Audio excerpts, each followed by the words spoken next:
बोला यार इंस्टाग्राम जैसी मोबाइल एप्लीकेशन बनानी है, वो बोलेगा ला उससे भी बेटर बना के दे दूंगा। लेकिन अगर मैं एंड्रॉइड डेवलपर को बोलूं भाई चल मुझे एमएस ऑफिस जैसा सॉफ्टवेयर बनाना है, तो क्या वो एंड्रॉइड से बना के दे सकता है? तो आंसर आएगा नो। मैं उसको बोलूंगा कि भाई मेरे को तो फेसबुक जैसी वेबसाइट एंड्रॉइड से बना के दे, तो क्या वो आंसर दे पाएगा? आंसर होगा नो।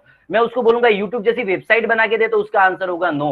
वो बोलेगा सर मैं एंड्रॉइड से सिर्फ और सिर्फ मोबाइल एप्लीकेशन बना सकता हूँ। समझ में आया? तो एंड्रॉइड जनरल पर्पज नहीं है, एंड्रॉइड से सिर्फ और सिर्फ मोबाइल एप्लीकेशन बना सकते हो। अब व्हाट्सएप जैसी मोबाइल एप्लीकेशन बना सकते हो, इंस्टाग्राम जैसी मोबाइल एप्लीकेशन बना सकते हो, लेकिन एंड्रॉइड से कभी सॉफ्टवेयर नहीं बनता है, यानी कि डेस्कटॉप एप्लीकेशन जैसे कि एमएस ऑफिस हो गया, टेली, ऐसा कोई सॉफ्टवेयर आपको बनाना है तो एंड्रॉइड से नहीं बन सकता। अगर आप वेबसाइट बनाना चाहेंगे भाई फेसबुक, यूट्यूब, अमेजन जैसी वेबसाइट बनानी है, तो वो भी एंड्रॉइड से नहीं बन सकता। कहने का मतलब है एंड्रॉइड का सिर्फ सिंगल यूज है, मोबाइल एप्लीकेशन बन सकती है। सेकंड एग्जांपल लेता हूं, मान लो कि मैं पीएचपी डेवलपर के पास गया, मैंने बोला भाई मुझे फेसबुक जैसी वेबसाइट बनानी है, वो बोलेगा भाई उससे भी बेटर बना के दे देता हूं। मैं उसके पास गया, मैंने बोला कि यूट्यूब जैसी वेबसाइट बनानी, उसने बोला उससे भी बेटर बना के दे सकता हूं। मैं उसके पास गया, भाई व्हाट्सएप जैसी मोबाइल एप्लीकेशन बनानी है, वो आंसर बोलेगा यार पीएचपी से मोबाइल एप्लीकेशन नहीं बन सकती। मैं उसको बोलूंगा इंस्टाग्राम जैसी मोबाइल एप्लीकेशन बनानी है, उसका आंसर होगा नो। बोले यार पीएचपी से इंस्टाग्राम मोबाइल एप्लीकेशन नहीं बन सकती। तो मैं बोलूंगा चल ठीक है, मोबाइल एप्लीकेशन नहीं बन सकती, मुझे एमएस ऑफिस जैसा सॉफ्टवेयर बना के दे, टैली जैसा सॉफ्टवेयर बना के दे, उसका आंसर होगा नो। वो बोलेगा कि भाई पीएचपी से आप एक से बढ़कर एक वेबसाइट बना सकते हो, लेकिन सॉफ्टवेयर या मोबाइल एप्लीकेशन नहीं। समझ में आ रहा है? तो पीएचपी का भी सिंगल यूज है कि पीएचपी सिर्फ और सिर्फ वेबसाइट यानी कि वेब एप्लीकेशन बनाने के लिए यूज होता है। एंड्रॉइड का भी एक सिंगल यूज है कि उससे सिर्फ और सिर्फ मोबाइल एप्लीकेशन ही बनती है। लेकिन पाइथन सिर्फ अकेली एक ऐसी प्रोग्रामिंग लैंग्वेज है जिससे आप वेबसाइट भी बना सकते हो। मगर इसका मतलब कि अगर कोई पाइथन डेवलपर के पास जाए, बोले मुझे फेसबुक, यूट्यूब जैसी कोई वेबसाइट बना के देनी है, पाइथन डेवलपर बोलेगा यस। आप किसी पाइथन डेवलपर बोलोगे कि भाई मेरे को व्हाट्सएप, इंस्टाग्राम जैसी मोबाइल एप्लीकेशन बना के दे, तो पाइथन डेवलपर, पाइथन से मोबाइल एप्लीकेशन भी बन सकती है। अगर आप पाइथन डेवलपर को बोलोगे मुझे एमएस ऑफिस, टैली जैसा कुछ सॉफ्टवेयर बनाना है, तो पाइथन से सॉफ्टवेयर भी आप बना सकते हो। मतलब पाइथन से वेबसाइट भी बन सकती है, सॉफ्टवेयर भी बन सकते हैं, और मोबाइल एप्लीकेशन भी बन सकती है। अब यहां पर आप देखोगे तो मैंने लिखा है, तो जो वेबसाइट है उसके लिए हमने वर्ड यूज किया है वेब एप्लीकेशन, एंड्रॉइड है उसके लिए क्या लिखा है मोबाइल एप्लीकेशन, और जो सॉफ्टवेयर होते हैं उसे क्या कहते हैं डेस्कटॉप एप्लीकेशन। ये तीन वर्ड, मतलब पाइथन से वेबसाइट बन सकती है, मोबाइल एप्लीकेशन बन सकते हैं, सॉफ्टवेयर यानी कि डेस्कटॉप एप्लीकेशन भी बन सकती है। लेकिन उसके साथ साथ एक और वर्ड लिखा है मैंने कि पाइथन से आप कंसोल एप्लीकेशन भी बना सकते हो। लेकिन इसमें कुछ फ्रेशर्स भी हो सकते हैं मे बी वेबिनार में, तो उनको पता ना हो कि सर कंसोल एप्लीकेशन क्या होती है। तो अगर आप आईटी से जुड़े हुए हैं और अगर इवन आपने खाली बेसिक प्रोग्रामिंग सी भी सीखा है, तो उसके अंदर प्रोग्राम रन करने के लिए जो सॉफ्टवेयर यूज होता था, ब्लैक स्क्रीन जैसा आउटपुट आता था जिसमें आप आउटपुट डालते थे, कोई डिजाइन नहीं होती, तो ऐसे ब्लैक स्क्रीन वाले जो सॉफ्टवेयर होते हैं ना, उसे हम लोग कंसोल एप्लीकेशन कहते हैं। तो पाइथन की मदद से ऐसे कंसोल एप्लीकेशन भी हम लोग बना सकते हैं। सिर्फ इतना ही नहीं, आपने कभी अभी आजकल देखा होगा, ऐसा ट्रेंड चल रहा है कि भी आप मोबाइल एप्लीकेशन से, मतलब मोबाइल से टीवी ऑन ऑफ कर सकते हो, एसी ऑन ऑफ कर सकते हो, लाइट ऑन ऑफ कर सकते हो। All these are examples of IoT, मतलब हार्डवेयर के साथ प्रोग्रामिंग को इंटरेक्ट करना, राइट, हार्डवेयर के साथ प्रोग्रामिंग को ज्वाइंट करना, तो उसको बोलते हैं all these are examples of IoT. मतलब आईओटी के अंदर भी, इंटरनेट ऑफ थिंग, आईओटी के अंदर भी पाइथन का यूज होता है। फिर मशीन लर्निंग, और आपने सुना होगा डेटा साइंस। क्या होता है डेटा साइंस? अभी आपने सुना होगा कि भाई किसी एक पुणे, क्या बोलते हैं, सिंगापुर की कंपनी ने बोला कि भाई हमने पूरा डेटा एनालिसिस किया कोरोना का और पूरे वर्ल्ड के, और हमको ऐसा लग रहा है कि जुलाई या नवंबर में कोरोना के पूरे केस जीरो होंगे। तो उन्होंने कैसे डिसाइड किया? तो उन्होंने पूरे इंडिया ने पूरे वर्ल्ड के अलग अलग कंट्री से डेटा उठाए, फिर डेटा कितने एज वालों को कोरोना हुआ है, कितने लोग मरे हैं, कितने टाइम में फैला, वो सारे पैरामीटर्स लेके उसके ऊपर प्रोग्रामिंग करके उन्होंने कैलकुलेट किया, बराबर। तो उस तरह उसे कहते हैं डेटा साइंस। तो उसके अंदर भी पाइथन का यूज होता है, मशीन लर्निंग के अंदर भी पाइथन का यूज होता है। तो पाइथन सिंगल यूज नहीं है, मल्टी यूज है। मतलब पाइथन एक ऐसी प्रोग्रामिंग लैंग्वेज है जिसकी मदद से आप वेबसाइट बना सकते हो, सॉफ्टवेयर बना सकते हो, मोबाइल एप्लीकेशन बना सकते हो, कंसोल एप्लीकेशन बना सकते हो। अलोंग विद दिस आप उसको आईओटी में भी यूज कर सकते हो, मशीन लर्निंग में भी यूज कर सकते हो, और कंसोल एप्लीकेशन मतलब और भी डेटा साइंटिस्ट में भी यूज कर सकते हो। तो यहाँ पे जो वर्ड लिखा है ना कि Python is a general purpose, इसलिए है कि उसके मल्टी यूज है। सेकेंड वर्ड क्या लिखा है? High level. अब क्वेश्चन आता है कि हाई लेवल क्या है, तो उसको समझने के लिए मैं क्या करता हूं, यहाँ पे एक नोटपैड, अगर आप प्रोग्रामिंग से फेमिलियर है तो आपको पता होगा, चलिए फिर भी हम लोग एक बार डिस्कस करते हैं तो और ज्यादा हमारा क्लियर हो जाए। मैंने यहाँ पे आपके सामने नोटपैड ओपन किया। देखिए अगर आपको नहीं पता है तो बता दूं कि जनरली प्रोग्रामिंग प्रोग्रामिंग जनरली दो टाइप की होती है, बराबर। एक होती है हाई लेवल, बराबर, और दूसरी प्रोग्रामिंग होती है, दूसरी टाइप होती है, मतलब उसको हम लोग कहते हैं लो लेवल। मतलब दो टाइप की प्रोग्रामिंग लैंग्वेज होती है, एक होती है हाई लेवल, दूसरी होती है लो लेवल। तो हाई लेवल प्रोग्रामिंग किसे कहते हैं? तो जिसे इंसान समझता है, जिसे इंसान समझता है उसे हाई लेवल कहते हैं, और जिसे मशीन समझता है, जिसे मशीन समझता है उसे हम लोग लो लेवल कहते हैं। तो मशीन आपका कंप्यूटर कौन सी लैंग्वेज समझता है? तो कंप्यूटर तो बाइनरी लैंग्वेज समझता है, मतलब 0 और 1 की लैंग्वेज समझता है। तो 0 और 1 क्या है? मतलब बाइनरी लैंग्वेज क्या है? लो लेवल लैंग्वेज है। और आप इंसान, इंसान क्या समझता है? नहीं समझ में आया तो मैं बोलूँ सी, सी प्लस प्लस, इन सब पाइथन, ये सब हाई लेवल, क्योंकि इनका कोड, एक बात बताओ, सिंपल एग्जांपल दो, सी का कोड किसमें लिखते हो? इंग्लिश में लिखते हो। सी प्लस प्लस का कोड किसमें लिखते हो? इंग्लिश में लिखते हो। पाइथन का कोड किसमें लिखोगे? इंग्लिश में लिखोगे। तो भाई इंग्लिश तो हमको पता चलता है, इंसान समझ सकता है, इसलिए वो क्या हो गई? High level.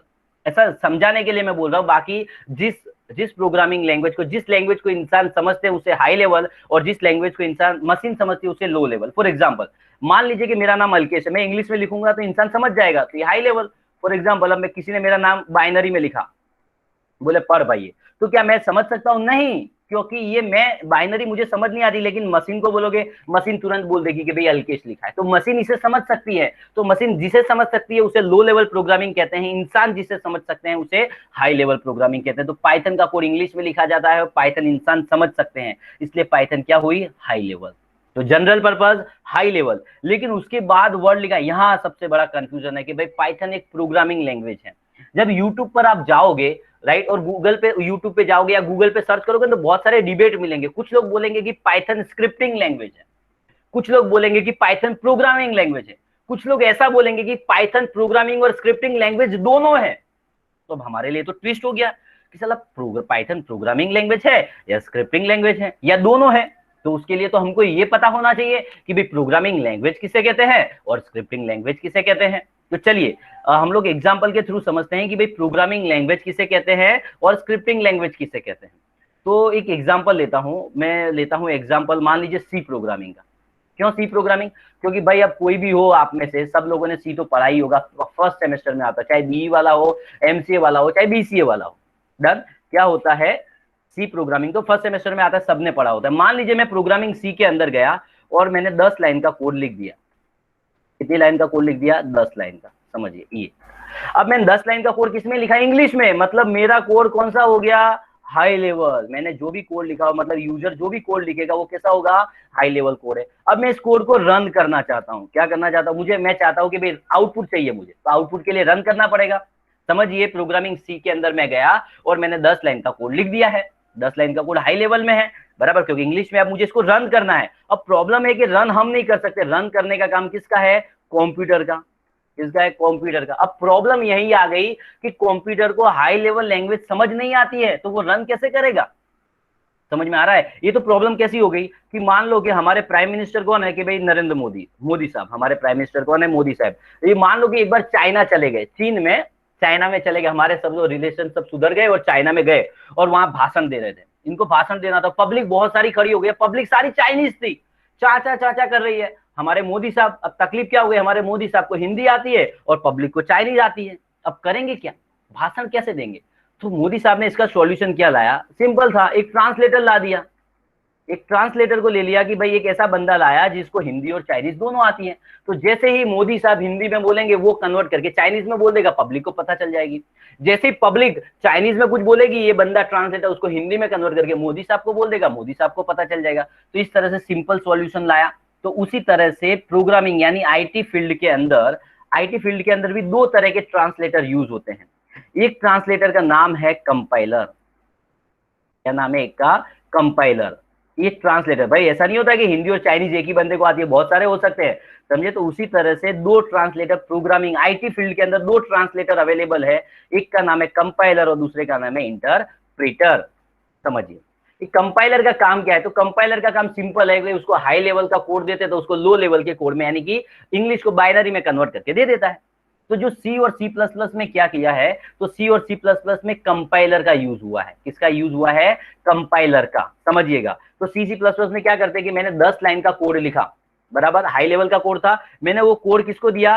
कंपाइलर को। कंपाइलर का काम क्या होता है, तो कंपाइलर देखता है कि 10 लाइन का कोड आया तो देखता है उस 10 लाइन के कोड में कोई एरर है या नहीं। अगर एरर नहीं है तो उस 10 लाइन के कोड को वो किसमें कन्वर्ट कर देगा, लो लेवल के कोड में। किसमें कन्वर्ट कर देगा, लो लेवल में, मतलब बाइनरी में। किसमें कन्वर्ट कर देगा, बाइनरी में। अब कंप्यूटर मिलेगा, आप कंप्यूटर को बाइनरी समझ में आती है, वो क्या करेगा, आपका प्रोग्राम रन कर देगा और आपको आउटपुट मिल जाएगा। क्या मिल जाएगा, आपको आउटपुट मिल जाएगा। समझिए क्या हुआ, 10 लाइन का कोड लिखा, हाई लेवल में था, आपने कंपाइलर को दिया, कंपाइलर ने क्या किया, उसको चेक किया कि भाई कोई एरर नहीं है, बोले नहीं है, तो उसको क्या कन्वर्ट कर दिया, बाइनरी में। मतलब आपका इंग्लिश का कोड को इसमें कन्वर्ट कर दिया, बाइनरी में हो गया। बाइनरी सिस्टम समझती है, आपका प्रोग्राम रन हो गया और आपको आउटपुट मिल गया। समझ में आ रहा है। तो कंपाइलर और इंटरप्रेटर का काम क्या है कि हाई लेवल के कोड को लो लेवल में कन्वर्ट करना, ताकि आपकी सिस्टम समझ सके और उसको आउटपुट दे सके। तो जिस लैंग्वेज के अंदर, जिस लैंग्वेज के अंदर, प्रोग्रामिंग लैंग्वेज की बात कर रहा हूं, जिसके अंदर कंपाइलर का यूज होता है, उसे हम लोग प्रोग्रामिंग लैंग्वेज कहते हैं। मतलब जिस लैंग्वेज के अंदर कंपाइलर यूज होता है हाई लेवल को लो लेवल में कन्वर्ट करने के लिए, उसे हम लोग प्रोग्रामिंग कहते हैं। और जिस लैंग्वेज के अंदर हाई लेवल के कोड को लो लेवल के कोड में कन्वर्ट करने के लिए इंटरप्रीटर का यूज होता है, उसको हम लोग क्या कहते हैं, स्क्रिप्टिंग लैंग्वेज कहते हैं। तो सी और सी प्लस प्लस में क्या यूज हुआ है, कंपाइलर का यूज हुआ है, इसलिए सी और सी प्लस प्लस क्या है, प्रोग्रामिंग लैंग्वेज है। लेकिन अगर पीएचपी की बात करूं तो पीएचपी के अंदर क्या हुआ है कि इंटरप्रीटर का यूज हुआ है। किसका यूज हुआ है, इंटरप्रीटर का यूज हुआ है, इसलिए उसे क्या कहते हैं, स्क्रिप्टिंग लैंग्वेज कहते हैं। अगर आपको बिलीव ना हो तो आप गूगल पे जाइए और गूगल पे जाके सिर्फ आपको इतना कीजिए कि भाई व्हाट इज, सपोज मैं ऐसा लिख रहा हूं व्हाट इज पीएचपी, तो आप जब गूगल पे सर्च करेंगे तो यहाँ पे दिखेगा, देखिए पीएचपी इज जनरल पर्पस क्या लिखा है, स्क्रिप्टिंग लैंग्वेज लिखा है। क्या लिखा है, स्क्रिप्टिंग लैंग्वेज। तो स्क्रिप्टिंग लैंग्वेज का मतलब क्या होता है, तो जिस लैंग्वेज के अंदर हाई लेवल के कोड को लो लेवल के कोड में कन्वर्ट करने के लिए इंटरप्रीटर का यूज होता है, उसे स्क्रिप्टिंग लैंग्वेज कहते हैं। और जिसमें हाई लेवल के कोड को लो लेवल के कोड में कन्वर्ट करने के लिए प्रोग्रामिंग का यूज होता है, उसे हम लोग कंपाइलर का यूज होता है, उसे हम लोग क्या कहते हैं, प्रोग्रामिंग लैंग्वेज कहते हैं। तो अब हमारा क्वेश्चन ये था कि भाई पाइथन क्या है, प्रोग्रामिंग लैंग्वेज है या स्क्रिप्टिंग लैंग्वेज है। तो आपको पता करने के लिए क्या करना पड़ेगा, आपको देखना पड़ेगा कि भाई पाइथन में उन्होंने क्या यूज किया है, कंपाइलर यूज किया है या इंटरप्रीटर यूज किया है। कंपाइलर होगा तो प्रोग्रामिंग हो जाएगी, इंटरप्रीटर होगा तो स्क्रिप्टिंग हो जाएगी। तो चलिए देखते हैं कि उसमें क्या यूज हुआ है। तो इसको समझने के लिए हमने क्या किया हुआ है, एक ब्लॉक डायग्राम, एक डायग्राम बनाया हुआ है जिससे हमको समझ में आए। देखिए मान लीजिए, ठीक है, ये डायग्राम बहुत इजी है, आपको एकदम समझा देगा इसका मतलब क्या है। देखिए मान लीजिए मैंने पहले क्या किया था कि 10 लाइन का कोड किसमें लिखा था, सी प्रोग्रामिंग में ना। अब मान लीजिए कि मैंने 10 लाइन का कोड किसमें लिख दिया है, पाइथन के अंदर। पाइथन प्रोग्रामिंग के अंदर गया और मैंने 10 लाइन का कोड लिख दिया। अब 10 लाइन का कोड पाइथन में भी आपने किसमें लिखा होगा, इंग्लिश में लिखा होगा, बराबर। किसमें लिखा होगा, इंग्लिश के अंदर लिखा होगा। समझिए, तो मतलब हाई लेवल का कोड है। अब आप उसको रन करना चाहते हो तो रन करने के लिए आपको किसमें कन्वर्ट करना पड़ेगा, उस हाई लेवल के कोड को लो लेवल में कन्वर्ट करना पड़ेगा। तो पाइथन के अंदर भी हाई लेवल के कोड को लो लेवल में कन्वर्ट करने के लिए कंपाइलर का यूज होता है। किसका यूज होता है, कंपाइलर का। समझिए, लेकिन सी और सी प्लस प्लस में जो कंपाइलर यूज हुआ है और पाइथन और जावा में, पाइथन और जावा की प्रोसेस सेम है, समझिएगा। और जावा और पाइथन में जो कंपाइलर यूज हुआ है वो थोड़ा सा डिफरेंट है। कैसे, तो पाइथन, सी और सी प्लस प्लस में क्या होता है, आपने इंग्लिश में जो कोड लिखा है वो कंपाइलर को देते हो तो कंपाइलर क्या करता है, उसको बाइनरी में कन्वर्ट करके दे देता है। लेकिन पाइथन और जावा में क्या होता है, आपने जो भी कोड लिखा है वो कंपाइलर को देते हो तो कंपाइलर उसको क्या करता है पता है, बाइनरी में नहीं, बाइट कोड में कन्वर्ट करके देता है। पाइथन और जावा में क्या होता है कि जब आप अपना कोड कंपाइलर को देते हो तो कंपाइलर उसको किसमें कन्वर्ट कर देता है, बाइट कोड में। सी सी प्लस प्लस में बाइनरी में कन्वर्ट होता था। तो क्वेश्चन ये हो गया कि भाई यहाँ पे इसने बाइट कोड में क्यों कन्वर्ट किया, बाइनरी में कन्वर्ट करता, सिंपल एक ही प्रोसेस में काम हो जाता। तो एक प्रॉब्लम को सॉल्व करने के लिए इसने ऐसा किया। क्या प्रॉब्लम थी, तो मान लीजिए कि सी और सी प्लस प्लस में आपने गए और सी और सी प्लस प्लस में आप सी में आपने क्या किया, 10 लाइन का कोड लिखा। 10 लाइन का कोड इंग्लिश में था, मतलब हाई लेवल था, आपने कंपाइलर को दिया, कंपाइलर ने उसको किसमें कन्वर्ट कर दिया, बाइनरी के कोड में। अब वो बाइनरी को, मान लीजिए कि मैं प्रोग्रामिंग जो मैंने कोड लिखा वो विंडोज पे लिखा था और i3 प्रोसेसर में, तो वो जो बाइनरी का कोड है ना, अगर मैं लिनक्स पे जाके रन करूं ना तो रन नहीं होगा, मैक पे जाके रन करूं ना तो रन नहीं होगा। मान लो विंडोज पर भी जाऊं लेकिन i3 में मैंने कोड किया था, i5 पे रन करूं ना तो रन नहीं होगा। मतलब सी सी प्लस प्लस में क्या होता है कि कंपाइलर जो कन्वर्ट करता है कोड, जो बाइनरी में कोड मिलता है वो जिस सिस्टम पे बना है उसी पे रन होगा, या उसके सिमिलर दूसरी सिस्टम, जैसे मेरा i3 प्रोसेसर है तो दूसरा i3 होगा उसी पे रन होगा, उससे ज्यादा विंडोज भी होगा लेकिन i3 की जगह i5 हो, i7 हो या ड्यूल कोर हो तो रन नहीं होगा। लिनक्स पे आप रन नहीं कर सकते, विंडोज पे आप मतलब मैक पे आप रन नहीं कर सकते, मतलब जिस पे कोड बना है उसी पे रन होगा, दूसरी जगह आप रन नहीं कर सकते। लेकिन पाइथन और जावा में इन्होंने किसमें कन्वर्ट किया, बाइट कोड। अब इसका बेनिफिट क्या है कि आपने 10 लाइन का कोड लिखा पाइथन में, आपने कंपाइलर को दिया, कंपाइलर ने उसको किसमें कन्वर्ट कर दिया, बाइट कोड में। अब आपके पास जो बाइट कोड आया है ना, इस बाइट कोड को आप भले आपने विंडोज पे कोड लिखा, उसको लिनक्स पे भी जाके रन कर सकते हैं, मैक पर भी जाके रन कर सकते हो, और भले आपने विंडोज i3 में रन कोड बनाया है, उसको i5, मतलब एक जगह कोड बना के आप उसको किसी भी ऑपरेटिंग सिस्टम पर कहीं पर भी जाके रन कर सकते हो। तो वहां पे C++ में क्या था, ये पोर्टेबिलिटी नहीं थी, मतलब एक कोड एक जगह बना के आप दूसरी जगह रन नहीं कर सकते थे। बाइट कोड में आपको फैसिलिटी क्या मिली कि एक ही कोड आप एक जगह से ले जाके दूसरी जगह पे रन कर सकते हो।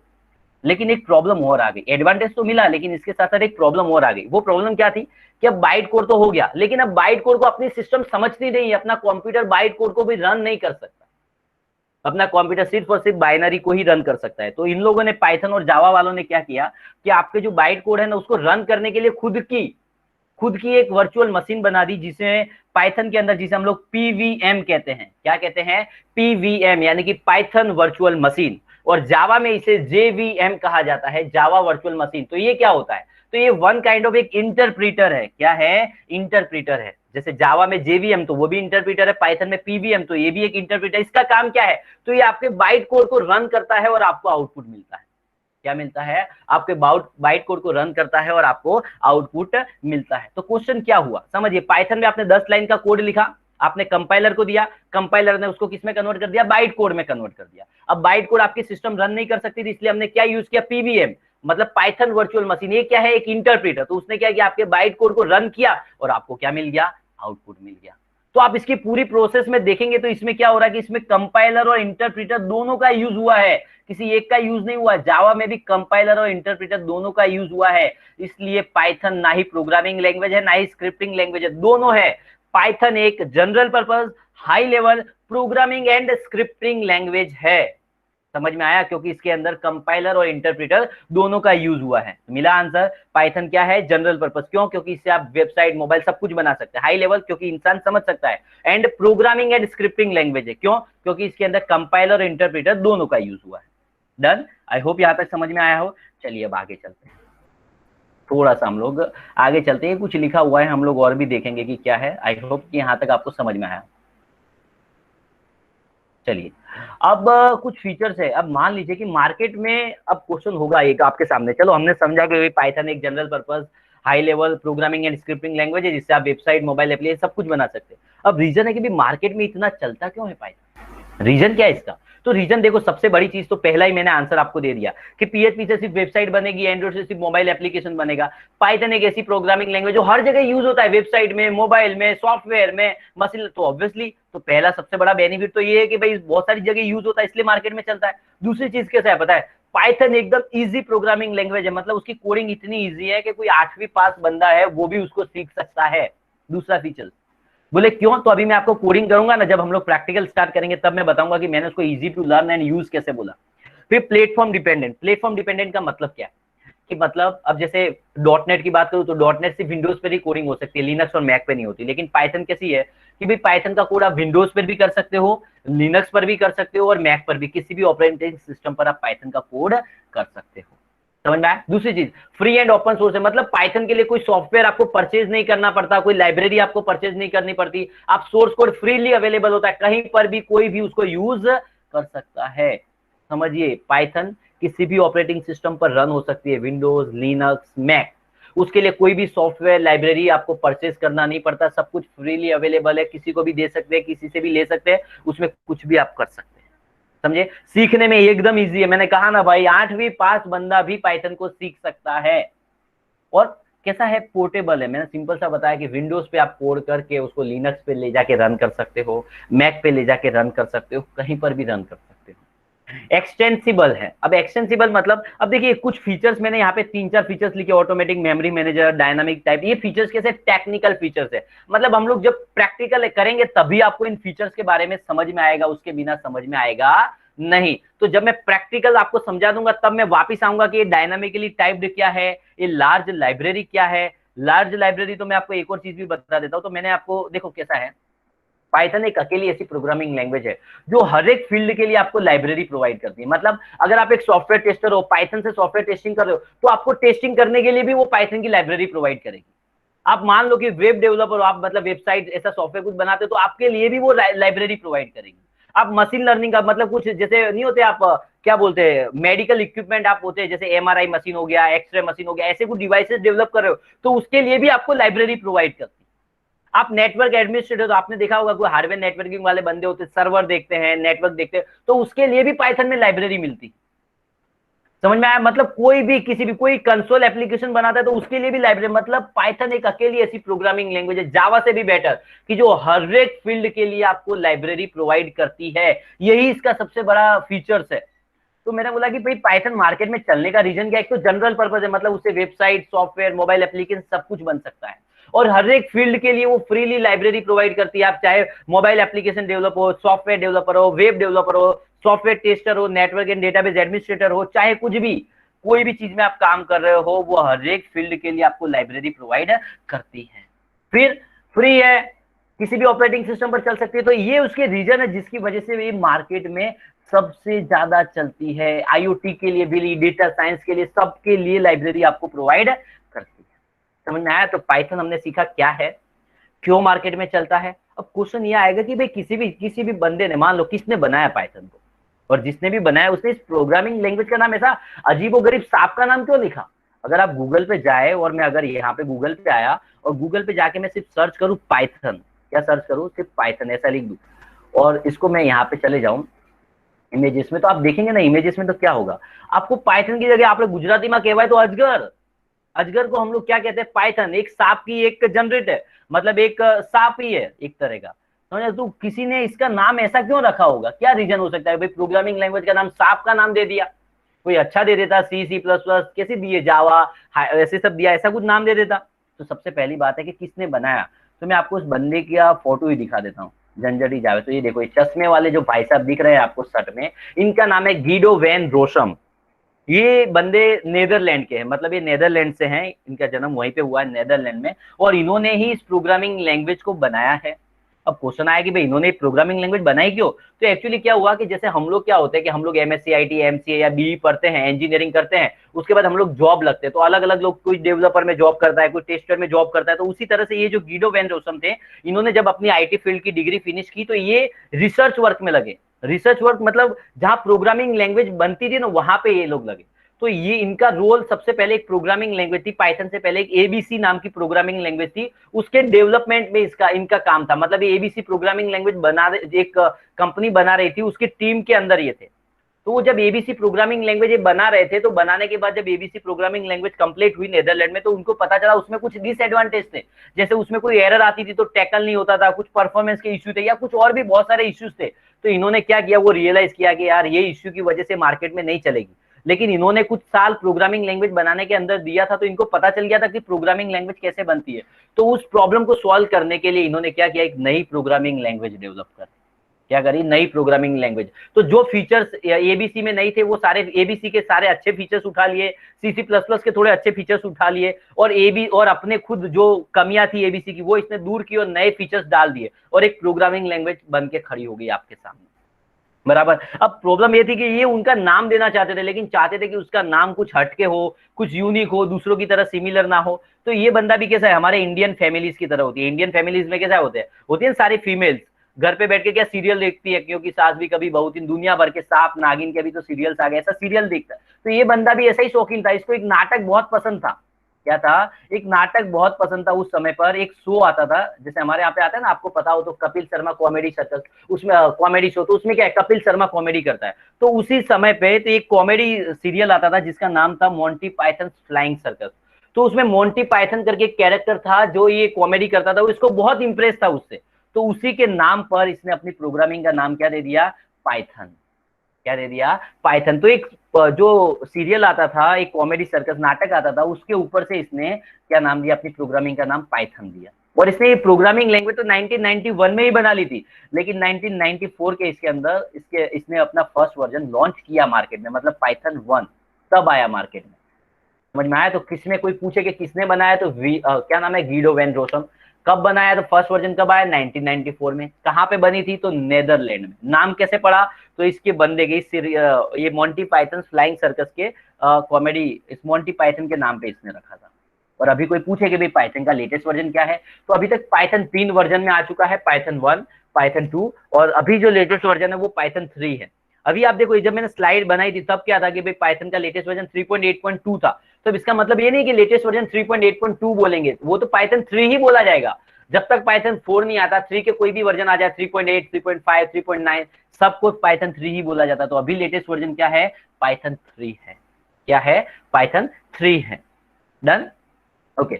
अब बात करते हैं हम लोग कि भाई चलो ये तो हमको समझ में आया। अब ऐसी कौन कौन सी बड़ी कंपनी है जो पाइथन को यूज कर रही है, या पॉपुलर एप्लीकेशन कौन सी है जो पाइथन में बनी हुई है? तो भाई आप लोग देखते हो गए यूट्यूब, यूट्यूब के अंदर बहुत जगह पे पाइथन का उन्होंने भरमार यूज किया है। समझ लो यूट्यूब जैसी कंपनी यूज करे। इंस्टाग्राम, इंस्टाग्राम तो पाइथन के एक जेंगो फ्रेमवर्क है उससे ही बनी हुई है मोस्ट ऑफ, तो उसके अंदर भी पाइथन का यूज हुआ है। फायरफॉक्स ब्राउजर, क्रोम के बाद दूसरा जो यूज होता है उसके अंदर पाइथन का यूज हुआ है। बीट टोरेंट, मूवी वगैरह डाउनलोड करने के लिए आप क्या यूज करते हो, bit torrent. Dropbox Google Drive की तरह ही एक साइट है जिसपे आप बड़ी बड़ी फाइलें अपलोड करके किसी को भी उसकी लिंक शेयर कर सकते हो। क्वोरा एक स्टैक ओवरफ्लो की तरह है, जहां पे अगर आप कोई प्रोजेक्ट कर रहे हो, आपकी कुछ एरर आ रही है, तो वहां पे स्क्रीनशॉट डाल सकते हो कि भाई मेरी ये एरर आ रही है, दूसरे डेवलपर्स पे रिप्लाई देते हैं। तो ये पॉपुलर एप्लीकेशन। अब आप सोचिए यार, यूट्यूब जैसी बड़ी बड़ी कंपनी इसको यूज कर रही है, इंस्टाग्राम जैसी बड़ी कंपनी यूज कर रही है, फायरफॉक्स जैसी यूज कर, तो हम क्यों ना करें? तो ये आपको बताता है कि भाई पाइथन कितनी बड़ी लैंग्वेज है कि इतनी बड़ी बड़ी कंपनियां यूज कर रही है, तो फिर हम तो उनके सामने तुच्छ लोग हैं।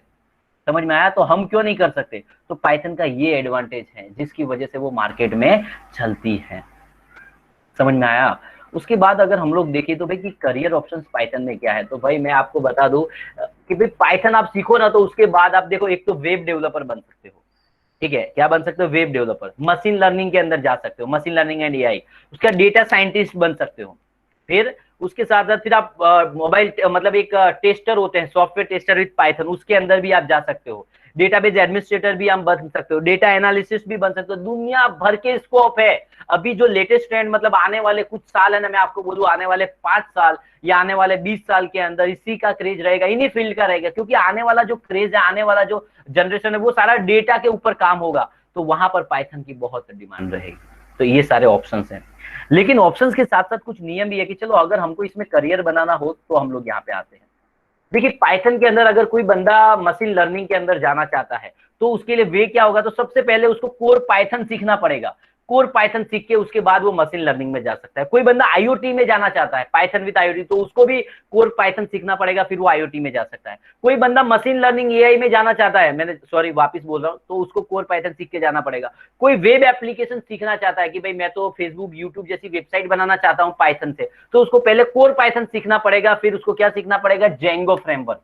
जैसे आपने सुना होगा पीएचपी में लारावेल फ्रेमवर्क होता है, जावा में स्प्रिंग फ्रेमवर्क होता है, उसी तरह से पाइथन में एक डी जेंगो या जेंगो फ्रेमवर्क होता है, जिसकी मदद से वेब एप्लीकेशन, इंस्टाग्राम जैसी एप्लीकेशन बनी हुई है। तो आप, मैंने बोला ना, चाहे आप डेटा साइंटिस्ट बनना चाहते हो, चाहे आप आईओटी में काम करना चाहते हो, चाहे मशीन लर्निंग एआई में काम करना चाहते हो, या कंसोल एप्लीकेशन बनाना चाहते हो पाइथन से, वेब एप्लीकेशन बनाना चाहते हो, सबसे पहले आपको कोर पाइथन तो आना ही चाहिए। अगर आपको कोर पाइथन नहीं आता तो इनमें से आप कुछ भी सीख नहीं पाओगे। राइट, तो आज का हमारा ये सेशन भी है वो कोर पाइथन पर ही है।